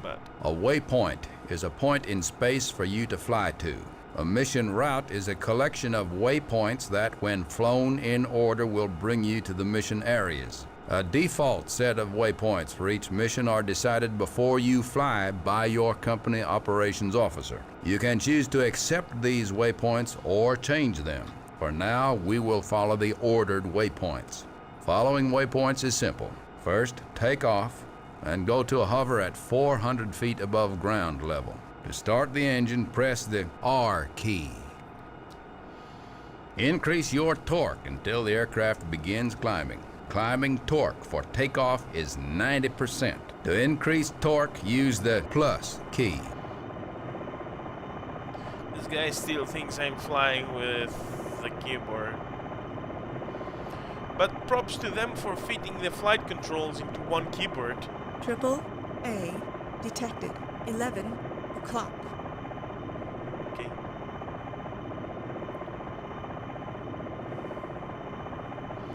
How far did he want me to go?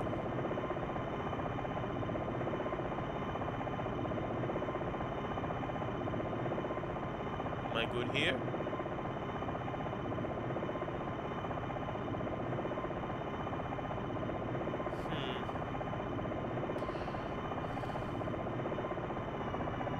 Come on, take off and go to 400 feet. Ah, okay, I missed that.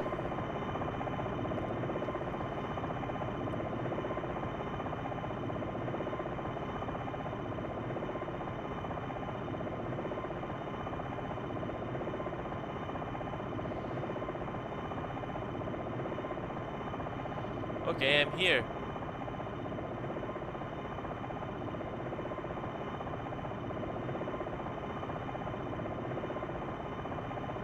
Bro, are you there? Okay. Your waypoint He's information there. is always displayed on the bottom left 2 of the kilometers. IHADS. The first line tells you which waypoint you are going to fly towards.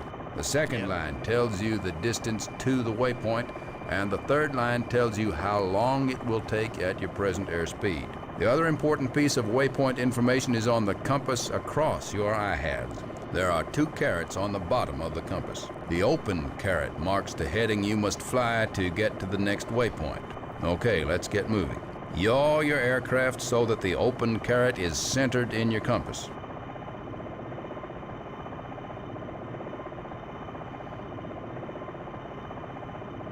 Okay. Good. Now, pick up some speed to fly to waypoint 1.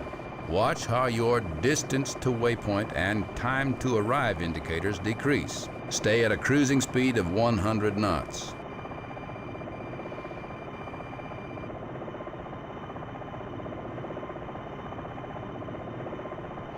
I'm really having trouble.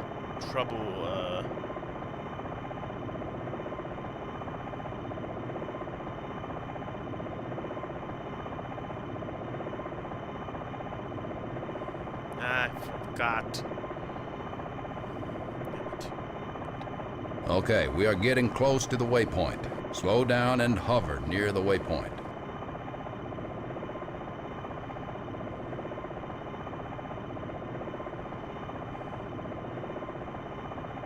Good. Before we go to waypoint 2, let me tell you about the TSD. Navigation information is also displayed on the Tactical Situation display on your left MFD. Since the avionics are in the Nav Master mode, all relevant information needed for navigation is displayed on the IHADS and the MFDs. The TSD shows the waypoint route in relation to your aircraft. This helps you see where you are going relative to the tactical situation. The most important thing to look for in the TSD is whether or not your route takes you close to any known surface threats. The threat symbols surrounded by the threat range rings mark areas that enemy ground forces can engage you with missiles or guns. Okay, turn towards waypoint 2. Okay.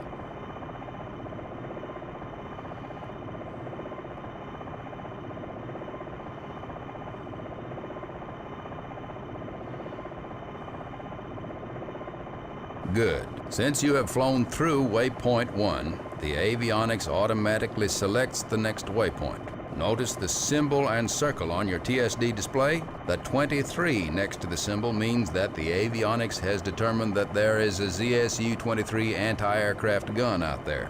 The dashed circle around the gun is its lethal zone. Fly inside of it and you will be engaged. If the circle becomes solid, then the threat is tracking you. As you fly towards waypoint 2, watch the threat try to engage you. Don't worry, this is training and it will not fire at you. Okay, let's go. Turn to the open caret on the compass and proceed to waypoint 2. Okay, let's do this. And don't worry, I don't want to be fired at. 1 minute to target. Less than 1 minute to target. I don't have weapons.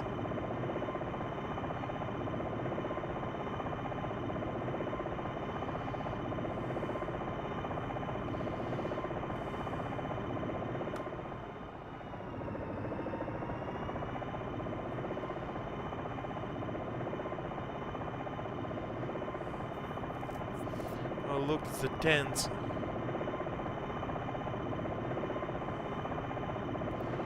Can I zoom in and zoom out on some of these now? Turn to the open caret on the compass and proceed to waypoint 2. Slow down and hover near the waypoint.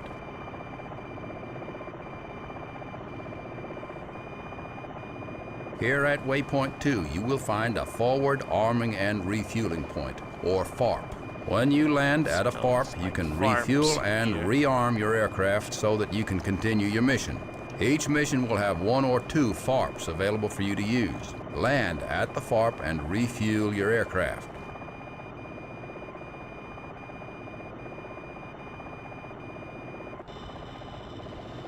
Right, I'm at the farm. Oh, that's convenient. I thought...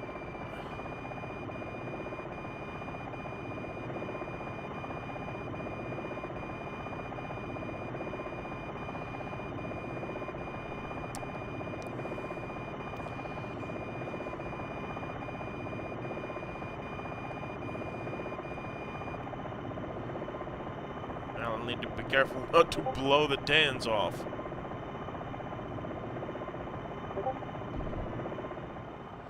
Okay, I'm here. Now what? Okay. Ah.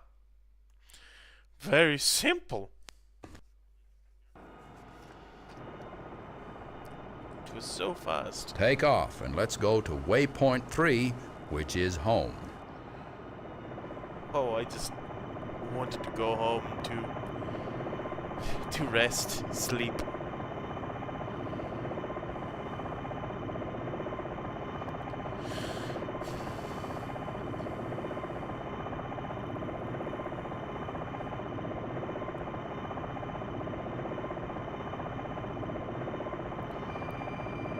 There's no... strange. There's no, waypoints this time.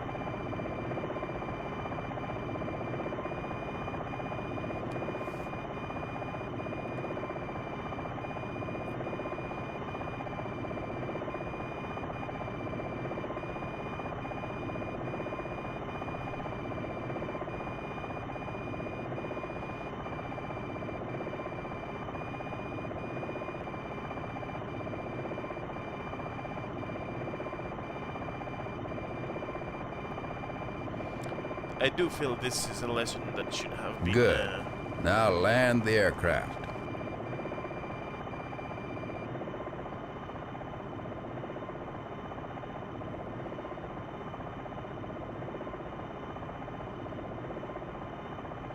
that should have been made... Well, this should have been before advanced avionics, I feel.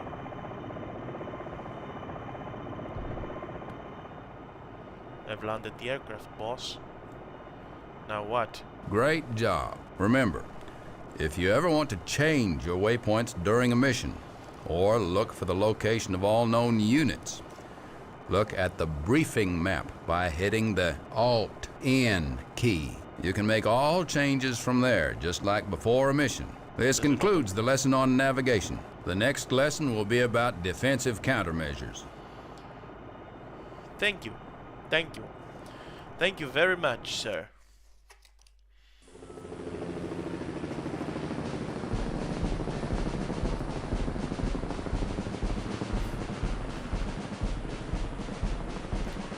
Defensive. Now I need to try that map thing because I just Welcome to the free flight area. This lesson gives you an opportunity to roam the training area, practicing whatever you feel you need to work on. There's a variety of targets around for your shooting pleasure, or you can just fly to gain proficiency piloting the aircraft. Experiment with your new sensors to gain familiarity with them. This knowledge will prove invaluable in combat. There is one thing I'd like to touch on before I let you go, and that is auto-rotation. As you know, your helicopter does not include an ejection seat. But there is a way to potentially cheat death when you crash, and that is an auto-rotation. Assume you're flying along and your aircraft becomes damaged to the point where it can no longer fly, and you know you're going in. This is the time to perform an auto-rotation. The first thing to do is to disengage your rotor. This allows the rotor to continue to spin because of the continued airflow over the rotor blades, providing a little bit of lift.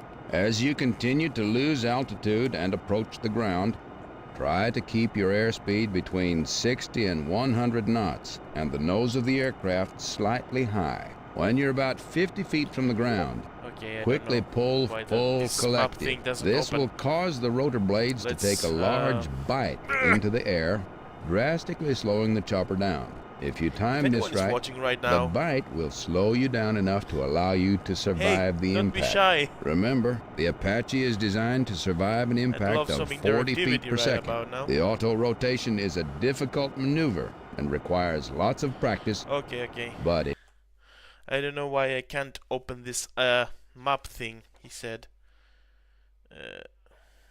Alt and nav map. We need to try this nav map thing because let's just go to introduction and try it there. APR 39. Ah, nice. That's good. That's really good, actually.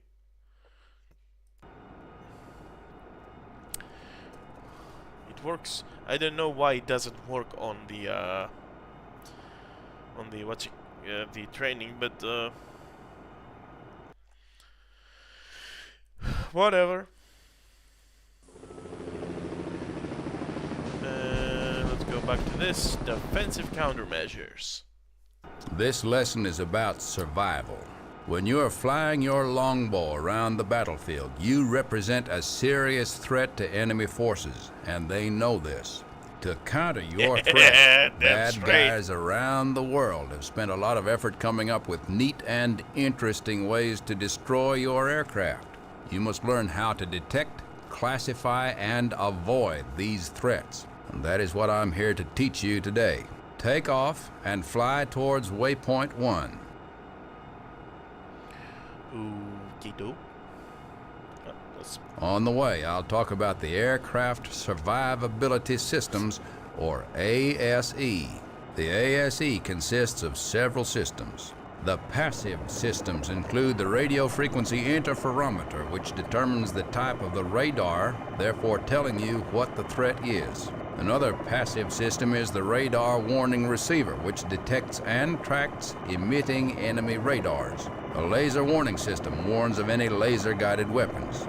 Active systems include chaff and flares to spoof incoming missiles, and the ANALQ-144 laser IR jammer, an omnidirectional system that confuses IR seeker heads. For radar jamming, there is the ANALQ-136 active radar jammer, which automatically jams any radar threat.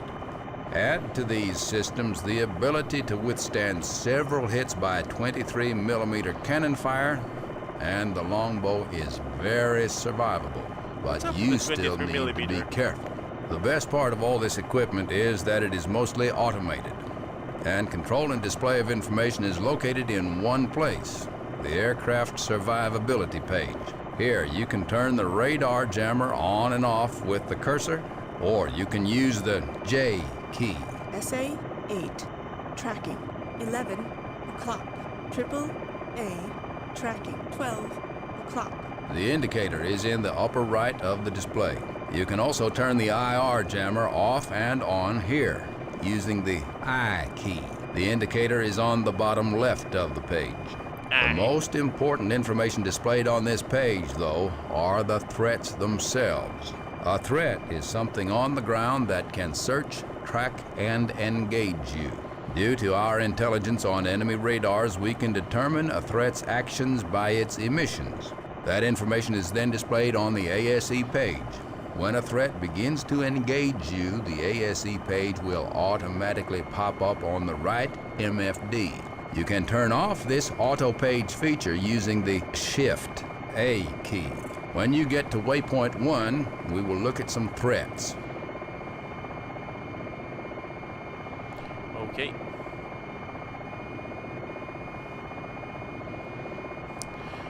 I was wondering, you can't use these tutorials in conjunction with the manual, right? Like Triple in the Falcon A games. Detected 12 o'clock.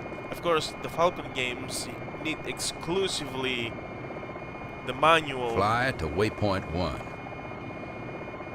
Yeah, I'm working on it. Okay, stop to a hover.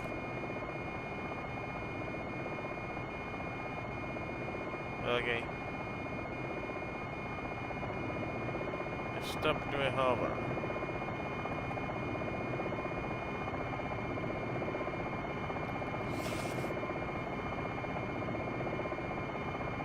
Now, take a look at your ASE page.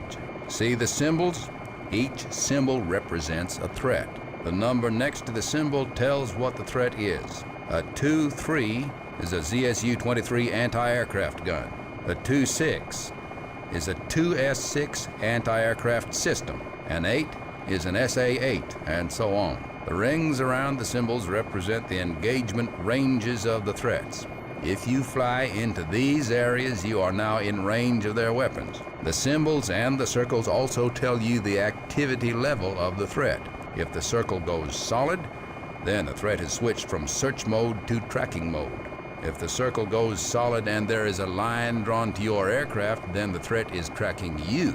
At this point, your jammer will cut in. Let's watch this happen. Fly towards the first threat so that you go into its engagement range. Now, watch the ASC display as the threat engages you. When he locks on, then your jammer comes into play. You can tell when the jammer is activated by the lightning bolt over your aircraft symbol and the line drawn from your aircraft towards the threat. The AN/APR-39 radar warning receiver has a voice capability that will warn you about threats that are tracking and firing on you. Pay attention to this friendly voice as it can save your life.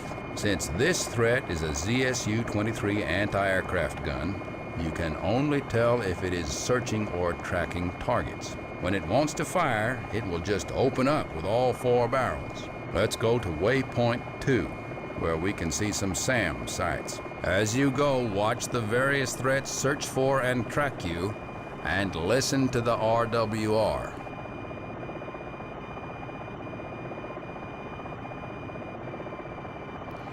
Okay, let's go to...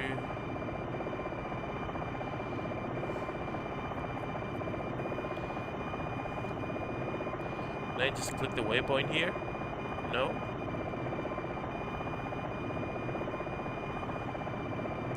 Okay, so I need to check about the waypoint thing. Navigation keys. Nav map. Next waypoint. Okay. W.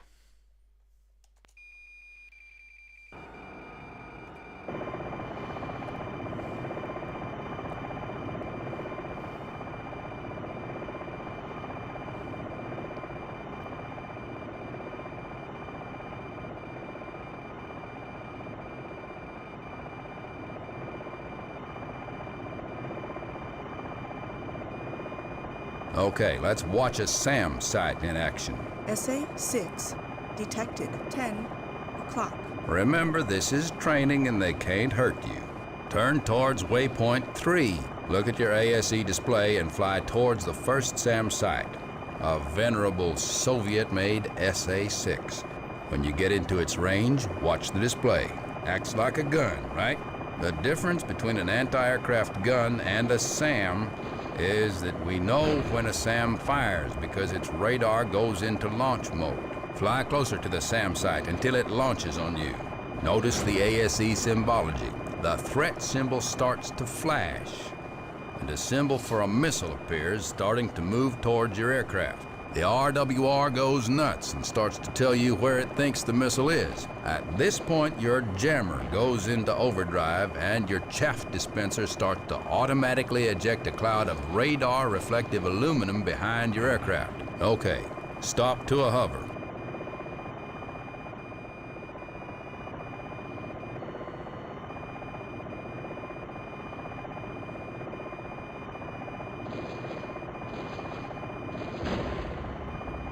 Okay, stop to a hover. Turn towards the SA-6 launcher and wait for it to launch another missile. Okay, the missile is now heading for you. You can make the aircraft change position faster than the missile can turn. The idea is to make a radical motion and cause the missile to miss. So watch the missile, and when it gets about 5 seconds away from you, slide sideways out of its path. There's your cue. Dive. Dive, dive. Great, that's the way to do it. Fly the rest of the waypoints and see all the different air defense sites we have laid out. Note the speed of engagement of some of the newer systems. Get to learn the differences. It might help you live longer. When you're done, fly to waypoint 5 and land.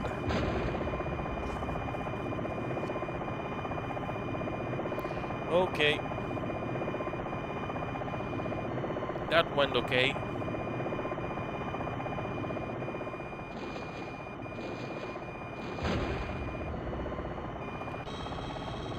How are these missiles even avoidable? I don't know. Anyway, let's go land.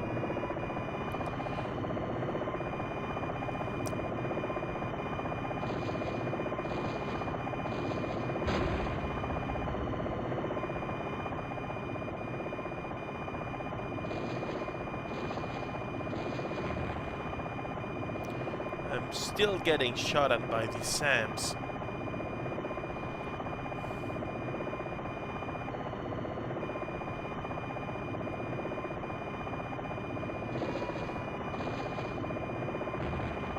It doesn't let me do the necessary maneuvers to avoid the damn missiles.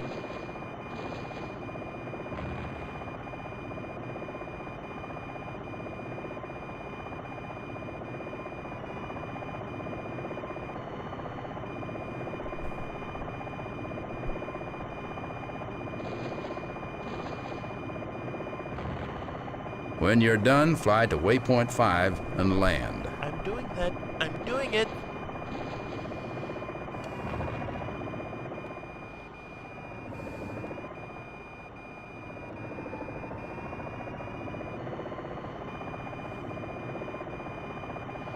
No need to be pushy.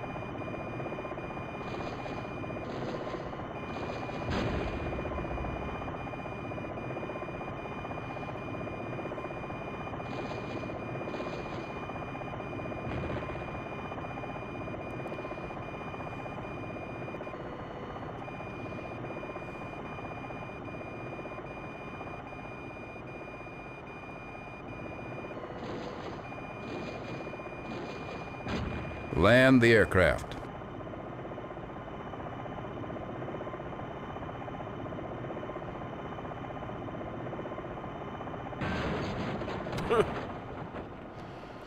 That wasn't much of a landing, but I'm invincible. Great so flying. Your next lesson is the most fun. You will get to learn about weapons. See you tomorrow. like what we were doing in the freaking advanced avionics. Huh? Okay, let's. In this lesson, you will learn about the sensors and weapons of the Longbow. First, you will learn the different sensors and how to use them to find and engage targets. Then, you will learn about all the weapons available and how to use them to destroy your targets. Ready? Okay. Start the engines and take off. Hover at 200 feet.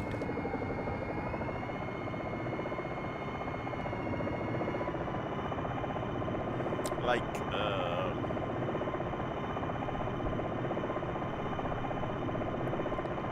what I'm even doing? Here we are, my man. First, we shall look at the sensor packages. There are 3 primary sensors available to you. The first and most important are your eyes. Since the weapon systems will follow your head movements, looking around your aircraft for targets can be instantly gratifying. Press the F4 key. You can now move your head around and engage targets. You can move your head using the joystick and the Alt key. Press the Y key. Now you are looking at the TAD's target, which is a friendly. Use your eyes often. It is the easiest way to engage and destroy close threats. To return to the front cockpit view, hit F1 key. F1 key. The second sensor package is your TADS. The Longbow is a dual-position aircraft with the co-pilot gunner, or CPG, taking care of target acquisition and classification, and the pilot doing the flying and the killing. The CPG takes care of all target location for you, and you can watch in the TADS MFD. If you won't, you can take over the TADS control by using your cursor control in the TADS MFD. By pressing the cursor control on the edges of the MFD, you can pan and tilt the package. By pressing on the zoom indicator, you can zoom in and out on the targets. By pressing on the sensor indicator, you can cycle through the DTV, the DVO, and the FLIR. Though you can control these sensors, it is better to let the CPG do it. The TADS is also used to laser designate targets for laser hellfires and other laser-guided weapons. The TAD's range is about 6 kilometers, and it can see up to 110 degrees to each side. The third sensor package available to you is the Westinghouse Millimeter Wave Longbow Fire Control Radar, or FCR. Yes. It can search for, track, and identify both ground and air targets up to 20 kilometers away. The FCR is also used to illuminate targets for engagement with RF hellfires. The FCR has 2 modes. Ground mode looks ahead of the aircraft in a 90-degree arc. Air mode looks 360 degrees for air targets. You can switch between these modes using the page up key. You can look at the raw returns of the FCR in the FCR MFD, or you can see the classified targets in the TSD MFD. Look at your TSD. Okay. Notice how the friendly target you acquired earlier is highlighted on the TSD. This means that the target is now being illuminated by the FCR. You can use the cursor control to select other targets on the TSD. Simply put the cursor over the target and click to select it. The symbols on the TSD tell what kind of vehicle the targets are. The symbols that look like H's are tanks. The round symbols are wheeled vehicles. The triangles are artillery, and the square symbols are buildings. The lightness or darkness of the symbol indicates how big the target is. For example, a Russian-made T-80 tank will show up as a bright H. Be warned, there is no distinction between friendly and enemy forces on the TSD. For this, you need to know your mission route and where you can and cannot fire. To engage something with your weapons, you must make it your target. There are 2 types of targets for the sensor system. First, there is your TADS target. This is from a list of targets that your CPG creates while searching the area for hostiles. You can use this list in 3 ways. To engage the target your CPG feels is the most important, hit the Alt-T key. This may be your primary objective, the closest ground threat or the closest tank to kill. It will always be an enemy. To engage the next enemy in the CPG target list, hit the T key. To go back in the list, hit the Shift T key.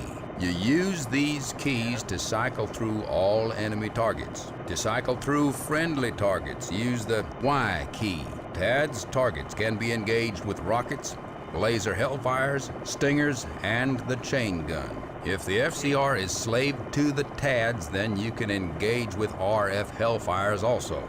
The second type of target is the FCR target. The target that is currently being illuminated by the FCR will be displayed in either the FCR or TSD displays. If the TADS is slave to the FCR, you can see the target in the TADS window. FCR targeting is used to engage with the RF hellfires. To choose FCR targets, use your cursor control on the TSD display. The current target has a diamond around the symbol. You can choose multiple targets or double-click to clear the target list. You can always tell where your target is by looking at the IHADs. The field of regard box shows where the target is in relation to the field of view of the TADS. If the target is in your view area, then a dashed cross will appear on it. To choose between FCR or TADS acquisition of targets, use the Home key.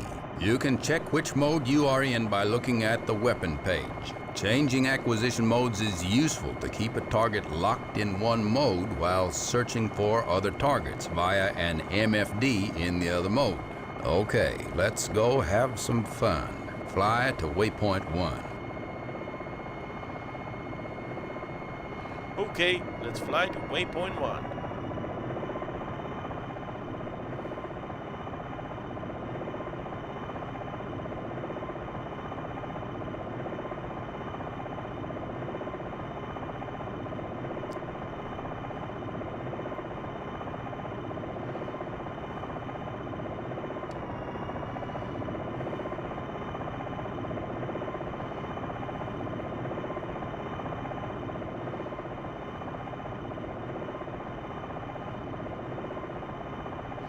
Oh, I'm flying to waypoint 4. Jesus.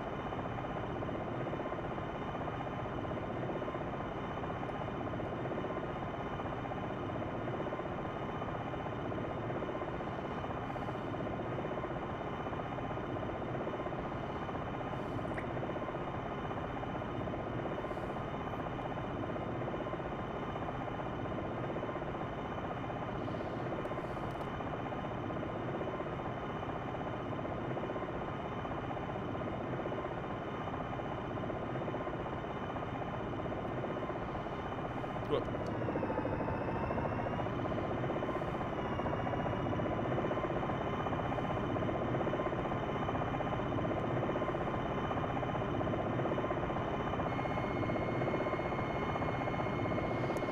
Where am I heading at? Jesus.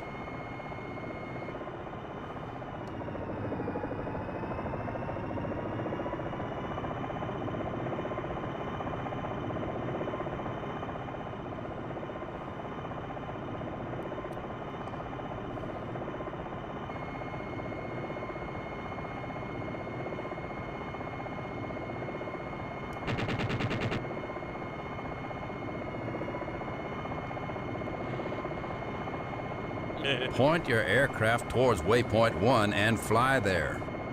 I'm doing it.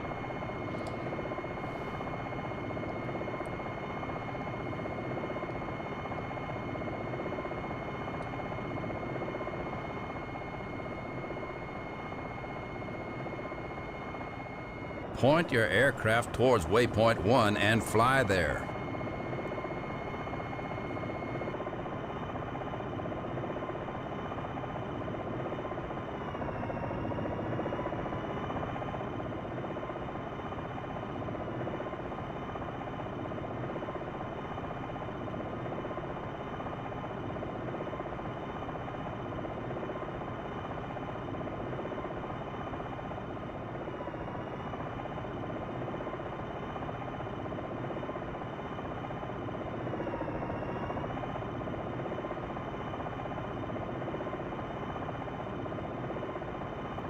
Okay, I'm here. Am I missing something?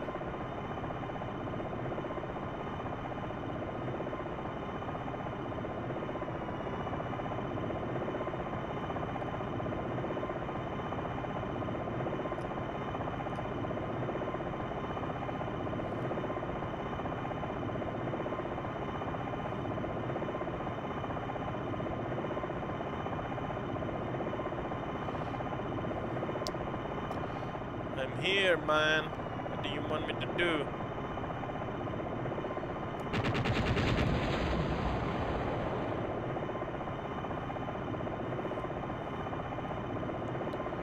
I'm on waypoint 1.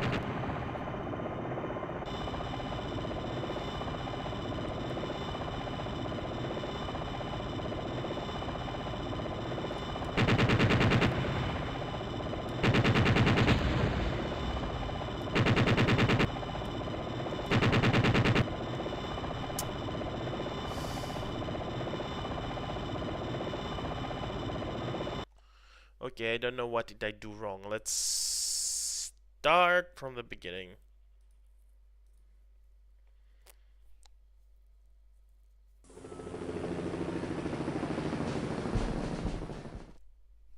In this lesson, you will learn about the sensors and weapons of the Longbow. First, you will learn the different sensors and how to use them to find and engage targets. Then, you will learn about all the weapons available and how to use them to destroy your targets. Ready? Okay. Start the engines and take off. Hover at 200 feet. 200 feet? Let's do this.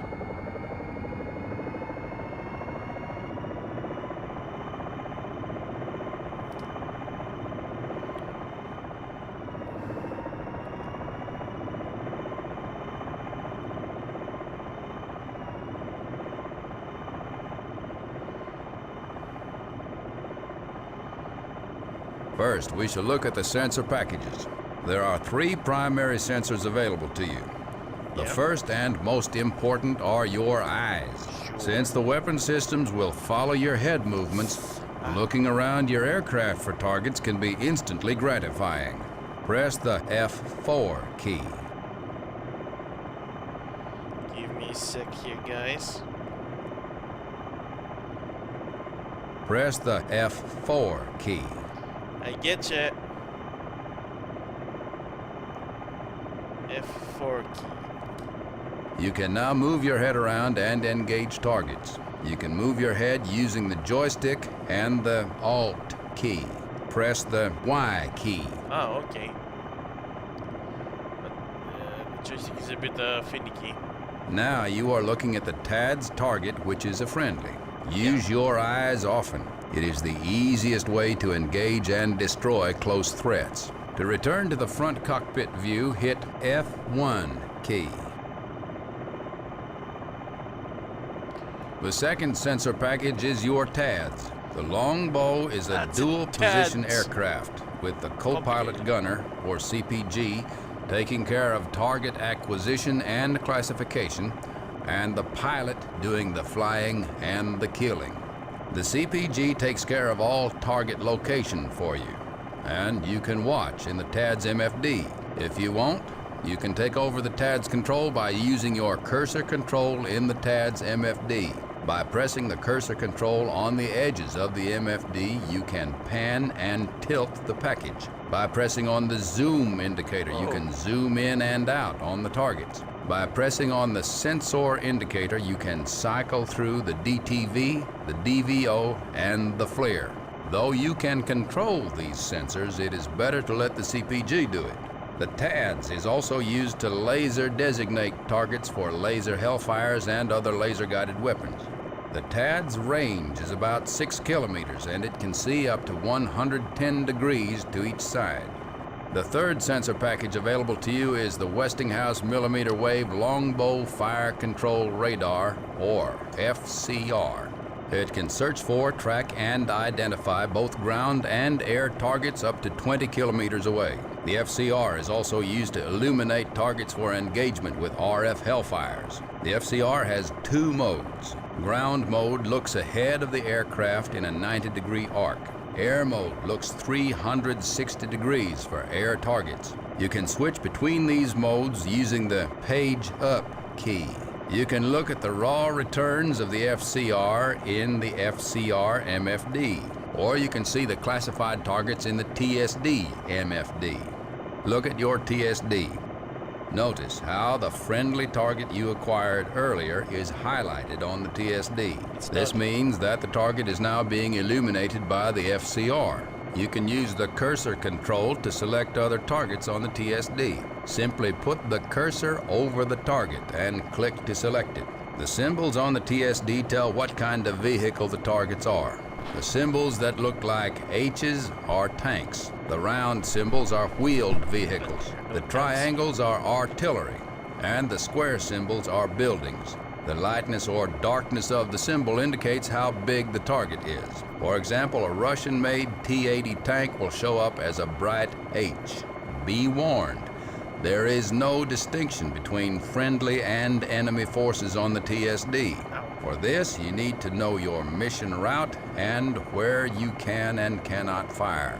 To engage something with your weapons, you must make it your target. There are 2 types of targets for the sensor system. First, there is your TADS target. This is from a list of targets that your CPG creates while searching the area for hostiles. You can use this list in 3 ways. To engage the target your CPG feels is the most important, hit the Alt-T key. This may be your primary objective, the closest ground threat or the closest tank to kill.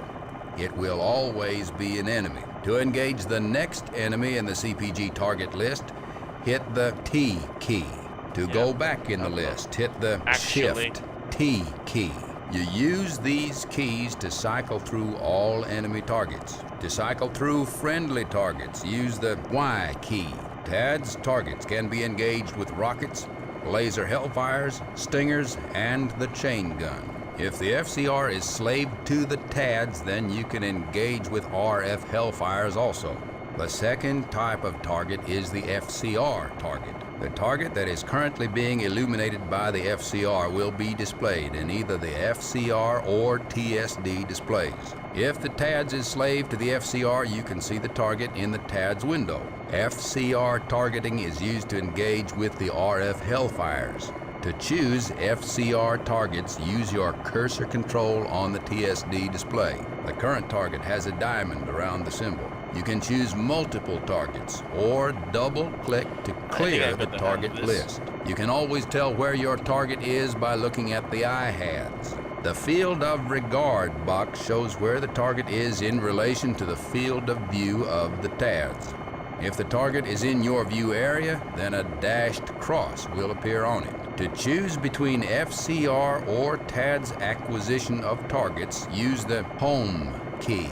You can check which mode you are in by looking at the weapon page. Changing acquisition modes is useful to keep a target locked in one mode while searching for other targets via an MFD in the other mode. Okay, let's go have some fun. Fly to waypoint 1.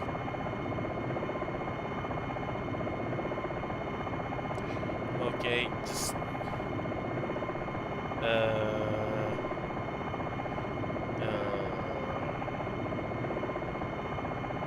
where is it now? Yeah, the DSD thing.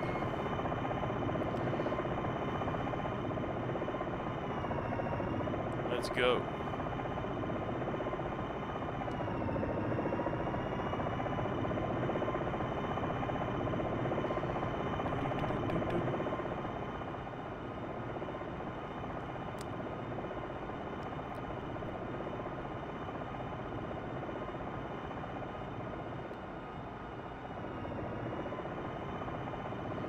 The first weapon we will use is the 30mm chain gun automatic cannon. Okay. It is useful against infantry, trucks, and other soft targets. As you get towards waypoint 1, your CPG will start to pick up targets near the waypoint. Since the range of the chain gun is under 1 kilometer, hold your fire until the range is under 1.0 kilometers. When you have a target in range, fire. Sure about that? I think I can shoot them from here. Good shooting. Notice that once you have killed a target, the CPG will instantly turn to the next target. This allows the quick dispatching of soft targets with your chain gun. Destroy some more targets, and when you are done, fly to waypoint 2.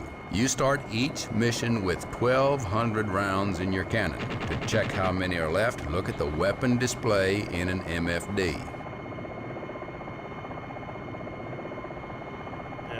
Let's all right.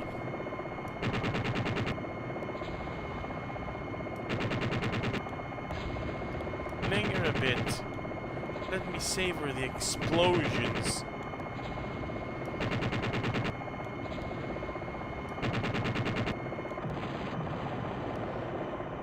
All right.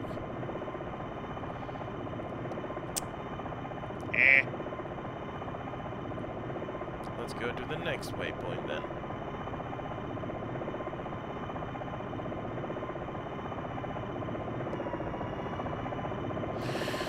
What are we gonna do next then?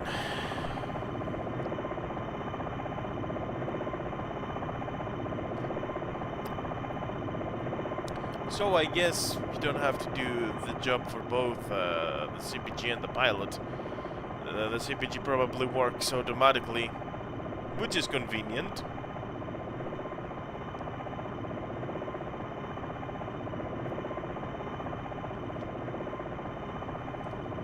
Pull to a hover at waypoint 2.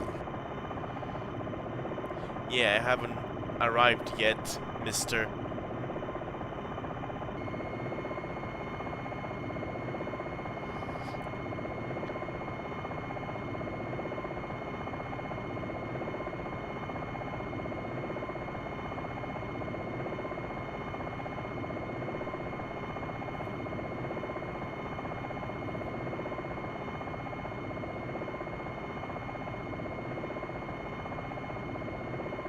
Pull to a hover at waypoint 2.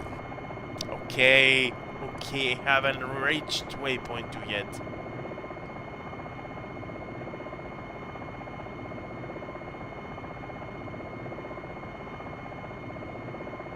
Slow down and hover near the waypoint.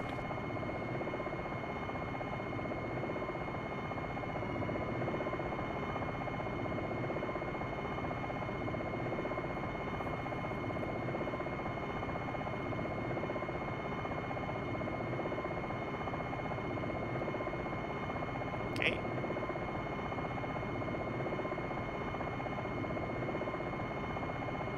Slow down and hover near the waypoint. The next weapon in your arsenal is the 2.75-inch folding fin aerial rocket. These unguided rockets are useful for soft and lightly armored targets like buildings, trucks, and armored support vehicles. The rockets have a range of about 8 kilometers, but are useful within about 3 kilometers. The thing to remember when firing the rockets is that they are unguided. The rocket pods can move up and down a little to compensate for range, but you must turn your aircraft directly at the target to fire. Also, since the rocket pods automatically stow at 100 knots, be sure to move slower when engaging with the rockets. To change your active weapon system to rockets, hit the backspace key. When the rocket is active, the weapon field of IHADS will show RKT, and the I-beam rocket cursor will appear. When the target comes into range, which is about 3 kilometers, start to slow down and line up on the target. Follow the I-beam cursor. As long as you have the cursor over the center of your view, you are lined up on the target. The top and bottom of the cursor represent the limits of the rocket pod rotation. If you are pitched too far or are flying too fast, the cursor will become dashed to indicate you are out of constraints. When you get lined up, fire a rocket. Good kill.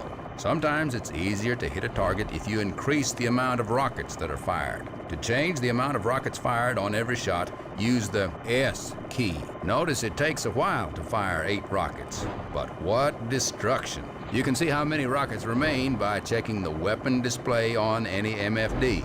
Fly around and test your rocket firing abilities. When done, fly to waypoint 3.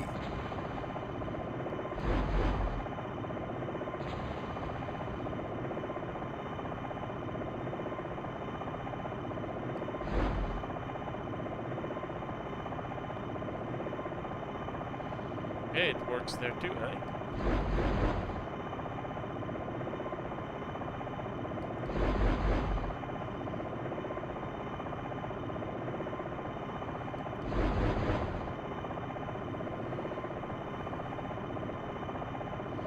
Whoops!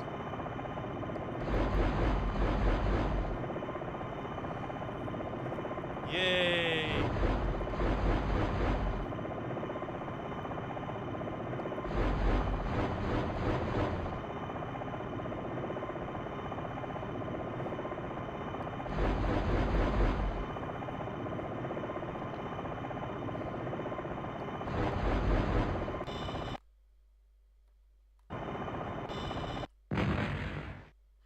Wrong target again.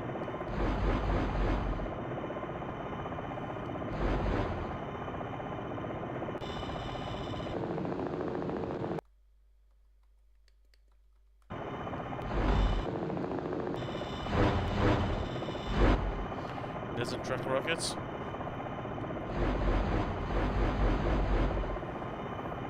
Probably not.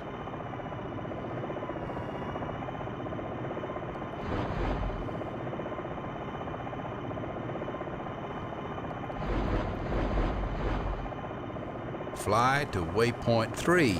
Okay, gotcha. Waypoint 3 now.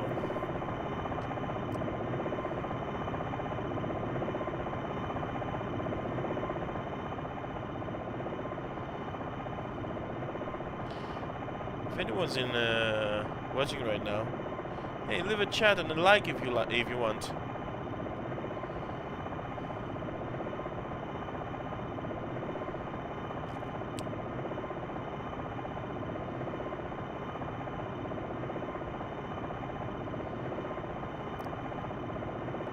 Let's not go full speed ahead, just enough to Fly to waypoint 3. Okay, I'm doing it, old man.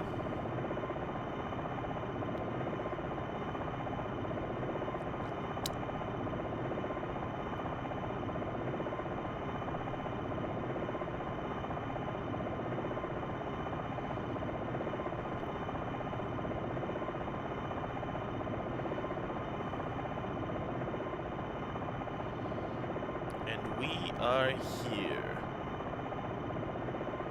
Waypoint 3.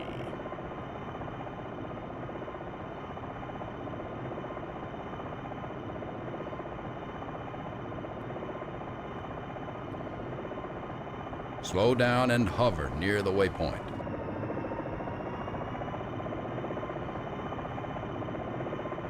Helicopter, helicopter. The weapon used by the Apache to defend against air targets is the Stinger infrared guided missile. The Stinger is used by orienting the aircraft so that the seeker head of the missile can acquire the heat source of a target aircraft. When the seeker has acquired, it will emit a shrill tone into the intercom system and you can fire. To help you find and engage air targets, use the Longbow radar in air mode. As a shortcut, you can switch all your avionics over to aircraft killing in air mode by using On the radar display, there now are several targets. These are target drones used to practice air-to-air combat. Use your cursor control to select one.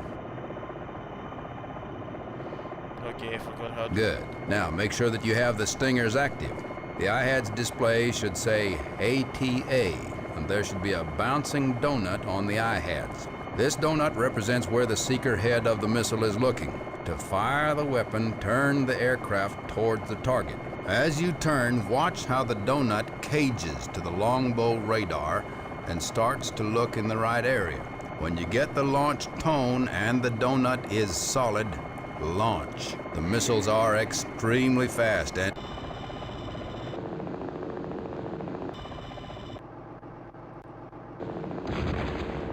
Oh my god, what the hell?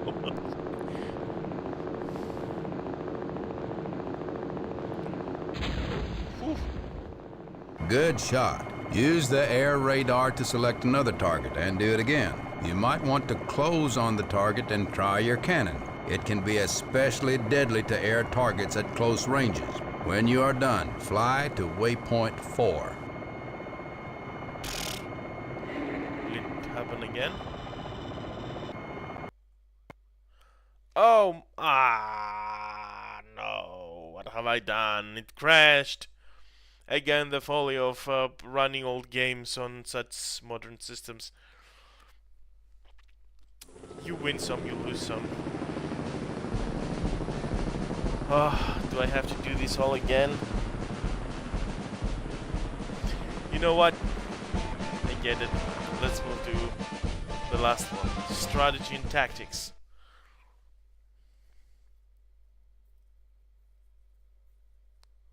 This lesson covers strategy and tactics. Strategy is the planning you do before a mission or before an engagement. Tactics are rules you follow during the engagement. Let's start with strategy. In wartime, whenever you fly, you are assigned a specific mission. It might be to kill as many tanks as you can. It might be to escort a search and rescue mission. Whatever it is, your job is to accomplish the objectives of the mission. Soldiers in other units are counting on you to make their job easier. This is sometimes easy to forget when you're out over the battlefield. When you see a nice, juicy target of opportunity, you must think about your mission before you engage it. It would be very unfortunate to need a weapon later in the mission that you wasted on a truck earlier. A good rule of thumb is to ignore easy targets on the way to the mission area. When you're coming home after accomplishing your mission and you have weapons remaining, go for it. Take out what you can, but only after the job is done. Another point I want to make. Trust your operations officer and crew chief in choosing your weapons loadout. I know that it is the pilot's privilege to arm his aircraft any way he likes. But these people usually have more experience than you do. Trust them. Okay, enough preaching from me. Take off and start towards waypoint 1. To start the engine, press the R key. Notice that in this phase of training, you have a wingman. On the way, let's talk about stealth. A couple of lessons ago, I taught you about threats and how to deal with them. Now, here is the easiest way to deal with them. Don't stay away from them. Fly low and around them so that they never see you. The crews of those guns and missiles want nothing more than to knock a nice big piece of American equipment out of the sky and get a big medal. Don't give them the satisfaction. If you detect a threat, steer clear. There are other people, Air Force people, who are paid to attack these guys. The biggest way to avoid detection is to fly low. Fly real low, under 75 feet. Fly nap of the earth. When you detect a threat through the ASE system, fly around its area of engagement.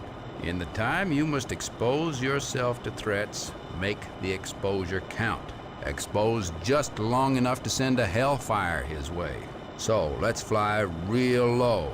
If you have to slow down, that is okay. Okay then. Let's take off. And how much did he say? 75 feet?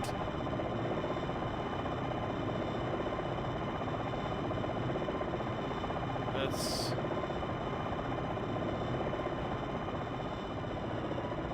Get down below 75 feet. Okay, okay, don't shout.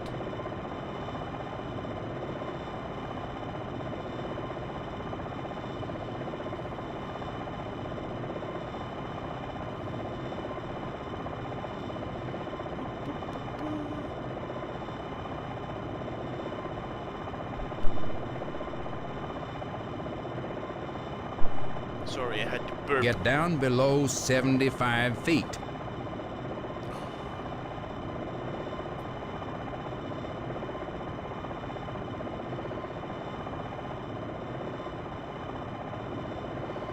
Desert, as far as the eye can see.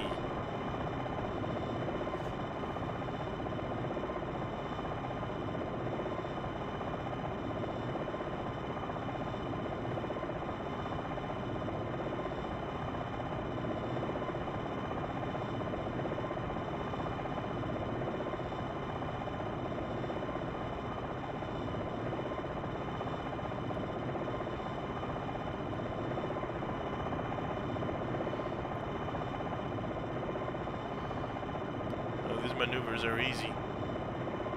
Okay, waypoint 1 is the IP for an attack on some armor at waypoint 2, about 5 kilometers away. Since you flew nap of the Earth, they should be unaware of your presence. Stop for a minute. I want to talk about your wingman. Okay, give me a sec. Boss.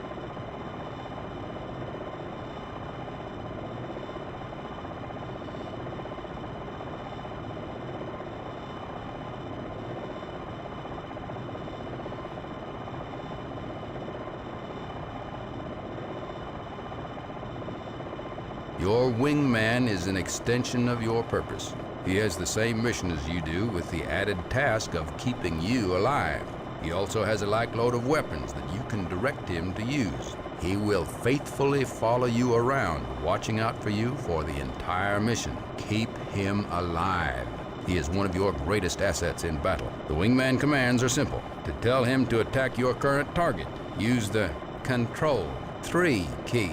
To tell him to come back and join up with you, use the Control 7 key. The best way to use your wingman is also the proper way to engage targets, and the task for which the Longbow system was designed. The best way to kill targets starts with a simple concept. You must kill quickly without being seen. To accomplish this, follow these steps. Conceal yourself at all costs. Locate and identify the enemy targets with the smallest amount of exposure. Poking your mast-mounted radar dome over the top of a hill is the best method. Conceal yourself again. Use the tactical situation display to prioritize and assign the targets to yourself and your wingman, concentrating on air defense threats first. Fire missiles in lock-on after launch mode. When missile countdown timers are close to 0, expose your radar again for target illumination. Scan for targets again. Repeat until all targets are destroyed. Seems pretty simple, eh? Let's try it. Turn towards waypoint 2. Waypoint 2 is a battle point, a predetermined location that is good for engaging targets. On the other side of the ridge in front of you, near waypoint 3, is a company of tanks covered by some air defense vehicles. Switch master modes to indirect fire and fly over to the ridge at waypoint 2. Make sure to keep down so that the ridge masks you from the enemy radar.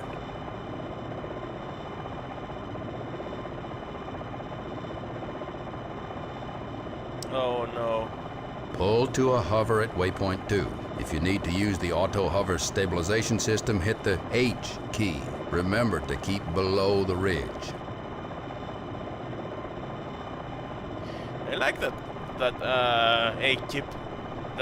thing about keeping yourself low to the ground, behind the reeds, peek out and just snipe them from a distance.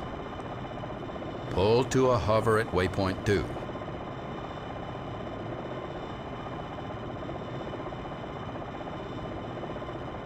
Alright. Turn towards waypoint 3. Now slowly climb until your radar dome goes over the ridge. Watch your TSD. Try to expose only your radar dome.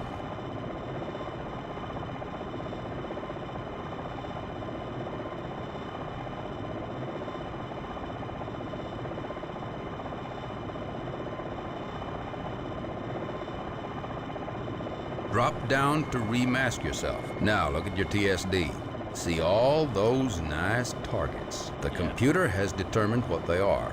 Millimeter wave radar is pretty useful. The H symbols represent tanks, while the triangle symbols are air defense. Back off a bit from the ridge. We are going to fire some missiles, and we want to make sure that they have enough room to maneuver.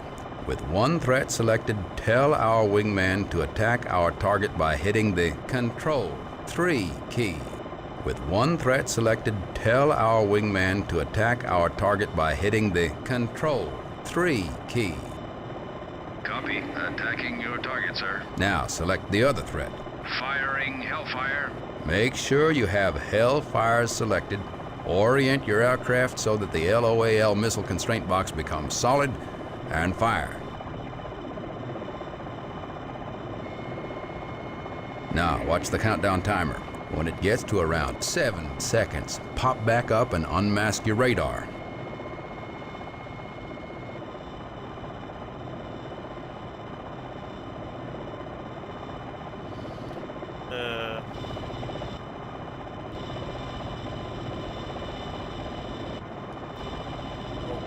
That's nice. Pop back up and unmask my radar again, eh?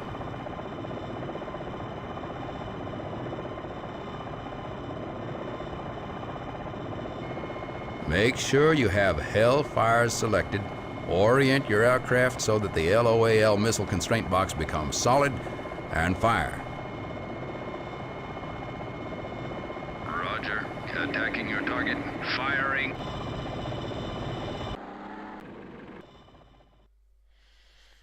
Woohoo! Bye-bye. I think I've got the hang of it, sort of. Okay.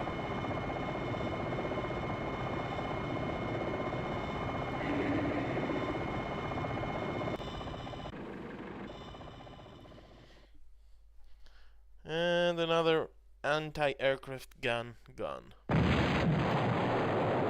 Good job. Check to see if your wingman got the other threat. Now that the threats are gone, time to take out the tanks. Use the cursor control in the TSD. Right-click and drag a box around half of the tanks. This creates a priority fire zone. Create another priority fire zone around the other tanks. You can select the different zones by clicking on the labels. Select one of the zones and hand off half of the targets to your wingman by hitting the Control 3 key. Copy. Attacking your target. Now select the other zone. Firing Hellfire. These are your targets. Taking out several targets is as easy as destroying a single target. You simply keep firing missiles until there are no more targets. Orient your aircraft on the first target and fire. I've already done that. Whoops. It doesn't have any way to skip steps, so if you screw up, you can't continue the missions or the mission or something.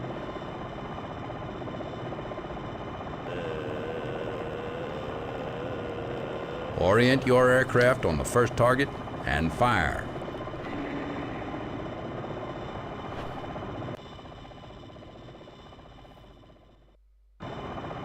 Yeah, about that. Do this quickly. What? Do this quickly. I think I broke him. Now, pop up so your radar can illuminate your targets. Watch the fun.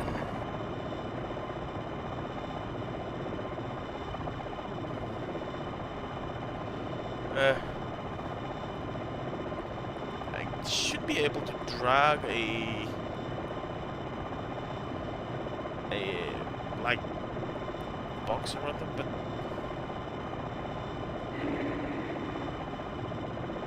doesn't really do that.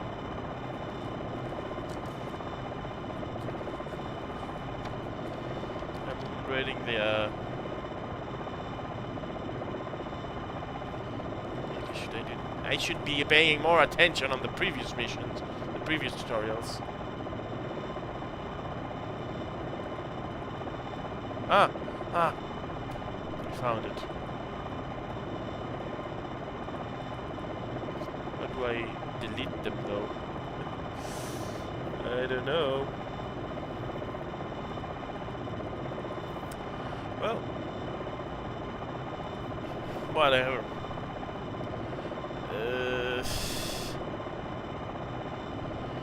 Oh my god, I've screwed up. I destroyed the tanks while I should have just destroyed the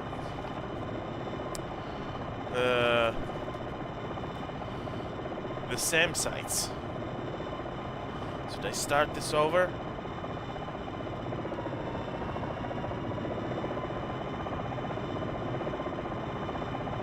I move to waypoint 3.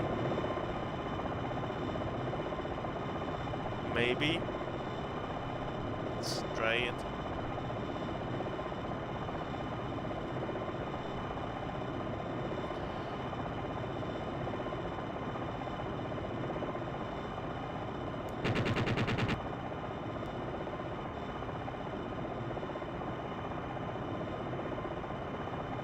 Okay.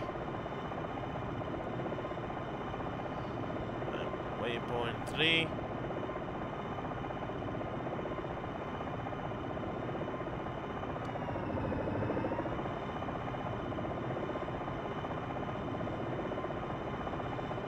Whoa.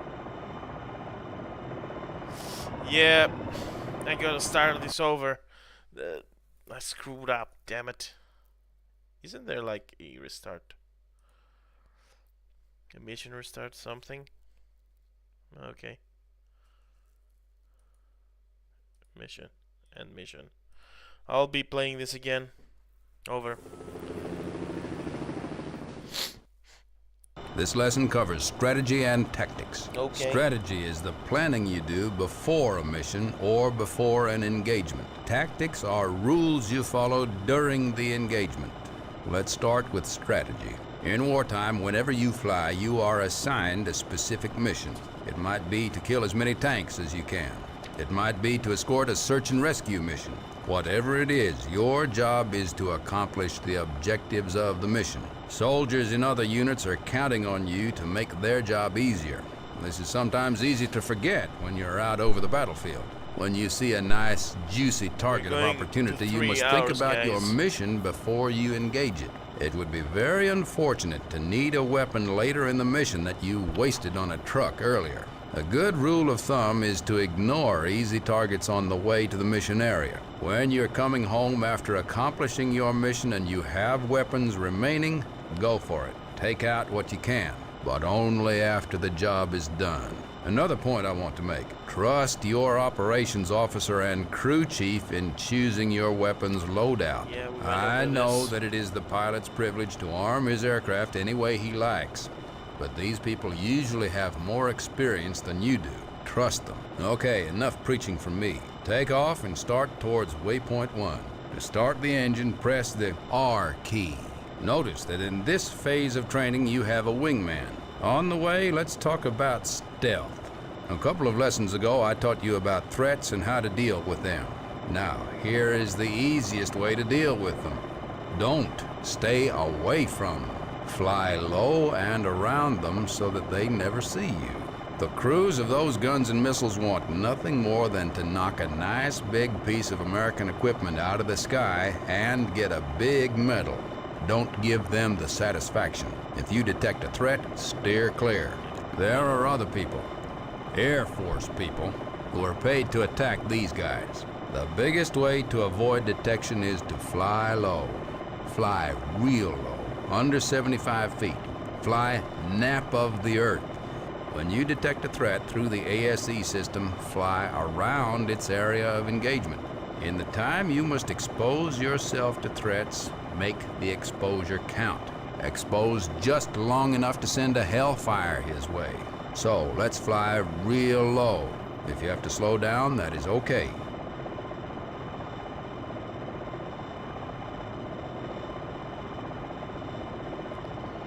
We're doing this again. Though it was a bit fun, I have to admit. And now I know how to drag a box around the targets and what to do and not to do.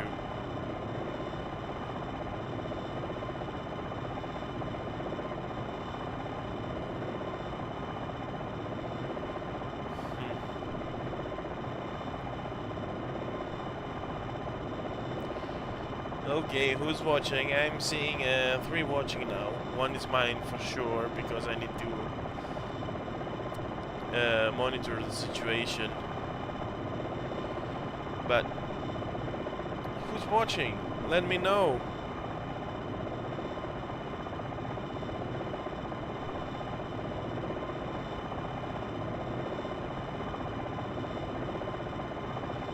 It's done. Be done with this and go home. Okay, waypoint 1 is the IP for an attack on some armor at waypoint 2, about 5 kilometers away. Since you flew nap of the earth, they should be unaware of your presence. Stop for a minute. I want to talk about your wingman. Okay, talk about me wingman. Talk about Your me wingman is an extension of your purpose. He has the same mission as you do, with the added task of keeping you alive. He also has a like load of weapons that you can direct him to use. He will faithfully follow you around, watching out for you for the entire mission. Keep him alive. He is one of your greatest assets in battle. The wingman commands are simple. To tell him to attack your current target, use the Control 3 key. To tell him to come back and join up with you, use the Control 7 key. The best way to use your wingman is also the proper way to engage targets, and the task for which the Longbow system was designed. The best way to kill targets starts with a simple concept. You must kill quickly without being seen. To accomplish this, follow these steps. Conceal yourself at all costs. Locate and identify the enemy targets with the smallest amount of exposure. Poking your mast-mounted radar dome over the top of a hill is the best method. Conceal yourself again. Use the tactical situation display to prioritize and assign the targets to yourself and your wingman, concentrating on air defense threats first. Fire missiles in lock-on after launch mode. When missile countdown timers are close to 0, expose your radar again for target illumination. Scan for targets again. Repeat until all targets are destroyed. Seems pretty simple, eh? Let's try it. Turn towards waypoint 2. Waypoint 2 is a battle point, a predetermined location that is good for engaging targets. Okay, on the other side of the ridge in front of you, near waypoint 3, is a company of tanks covered by some air defense vehicles. Switch master modes to indirect fire and fly over to the ridge at waypoint 2. Make sure to keep down so that the ridge masks you from the enemy radar.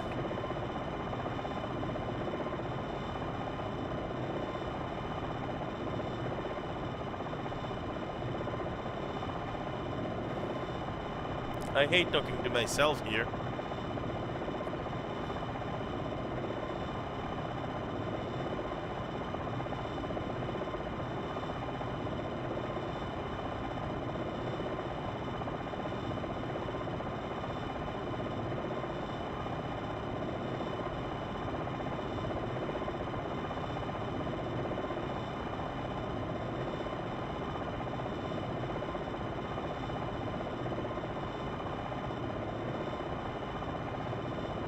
Closing in on waypoint 2.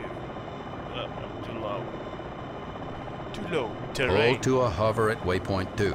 If you need to use the auto hover stabilization system, hit the H key. Remember to keep below the ridge.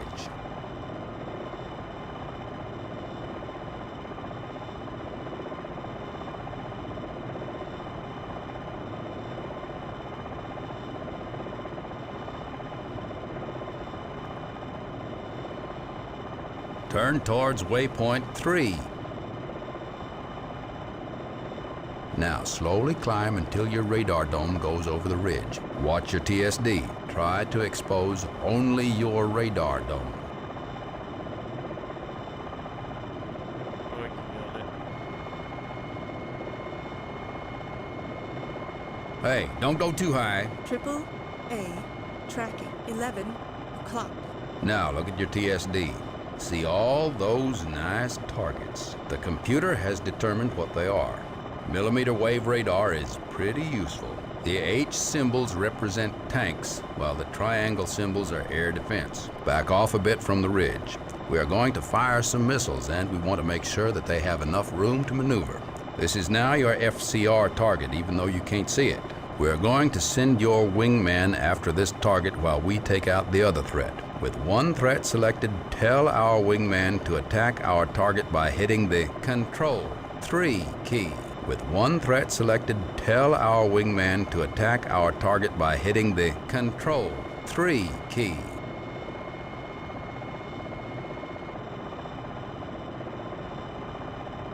With one threat selected, tell our wingman to attack our target by hitting the Control 3 key.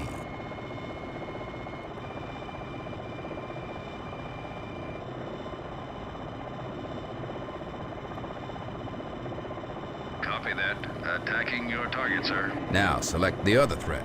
Hellfire away. Make sure you have Hellfire selected. Orient your aircraft so that the LOAL missile constraint box becomes solid, and fire. There it goes. Make sure you have Hellfire selected. did that. Orient your aircraft so that the LOAL missile constraint box becomes solid, and fire.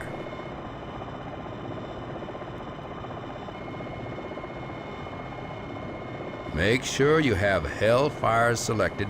Orient your aircraft so that the LOAL missile constraint box becomes solid, and fire. Now watch the countdown timer. When it gets to around 7 seconds, pop back up and unmask your radar.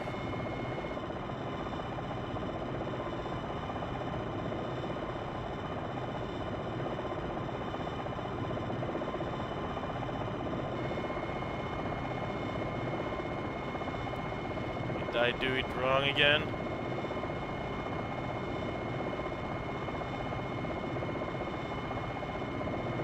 Make sure you have Hellfire selected. Orient your aircraft so that the LOAL missile constraint box becomes solid, Okay. and fire. Okay. Okay.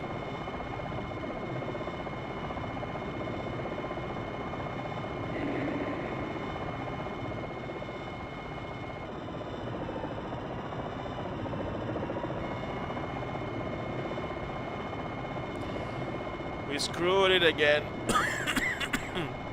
Make sure you have Hellfire selected. Orient your aircraft so that the LOAL missile constraint box becomes solid, and fire. Roger. Attacking your target, sir. Hellfire away.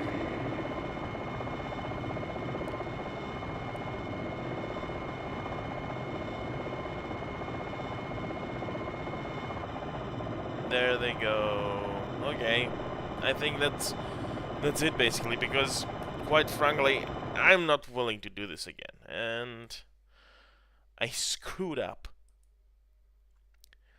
Big time. No, it's not my fault.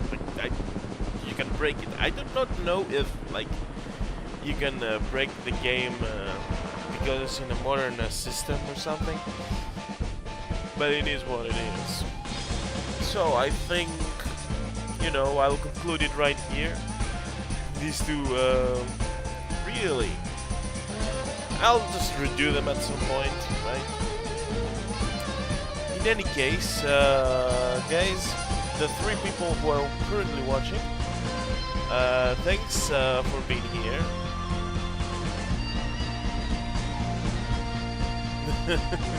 Did you know? Hey, I'm gonna call it a day for tonight. Okay, that didn't sound right at all. In any case, Pavel, thanks for being here. Leave a like. And hope you see you on the next one. I haven't decided what I think to do. Right? So, I'm not good at live streaming. Thanks for watching in any case, and have a nice one.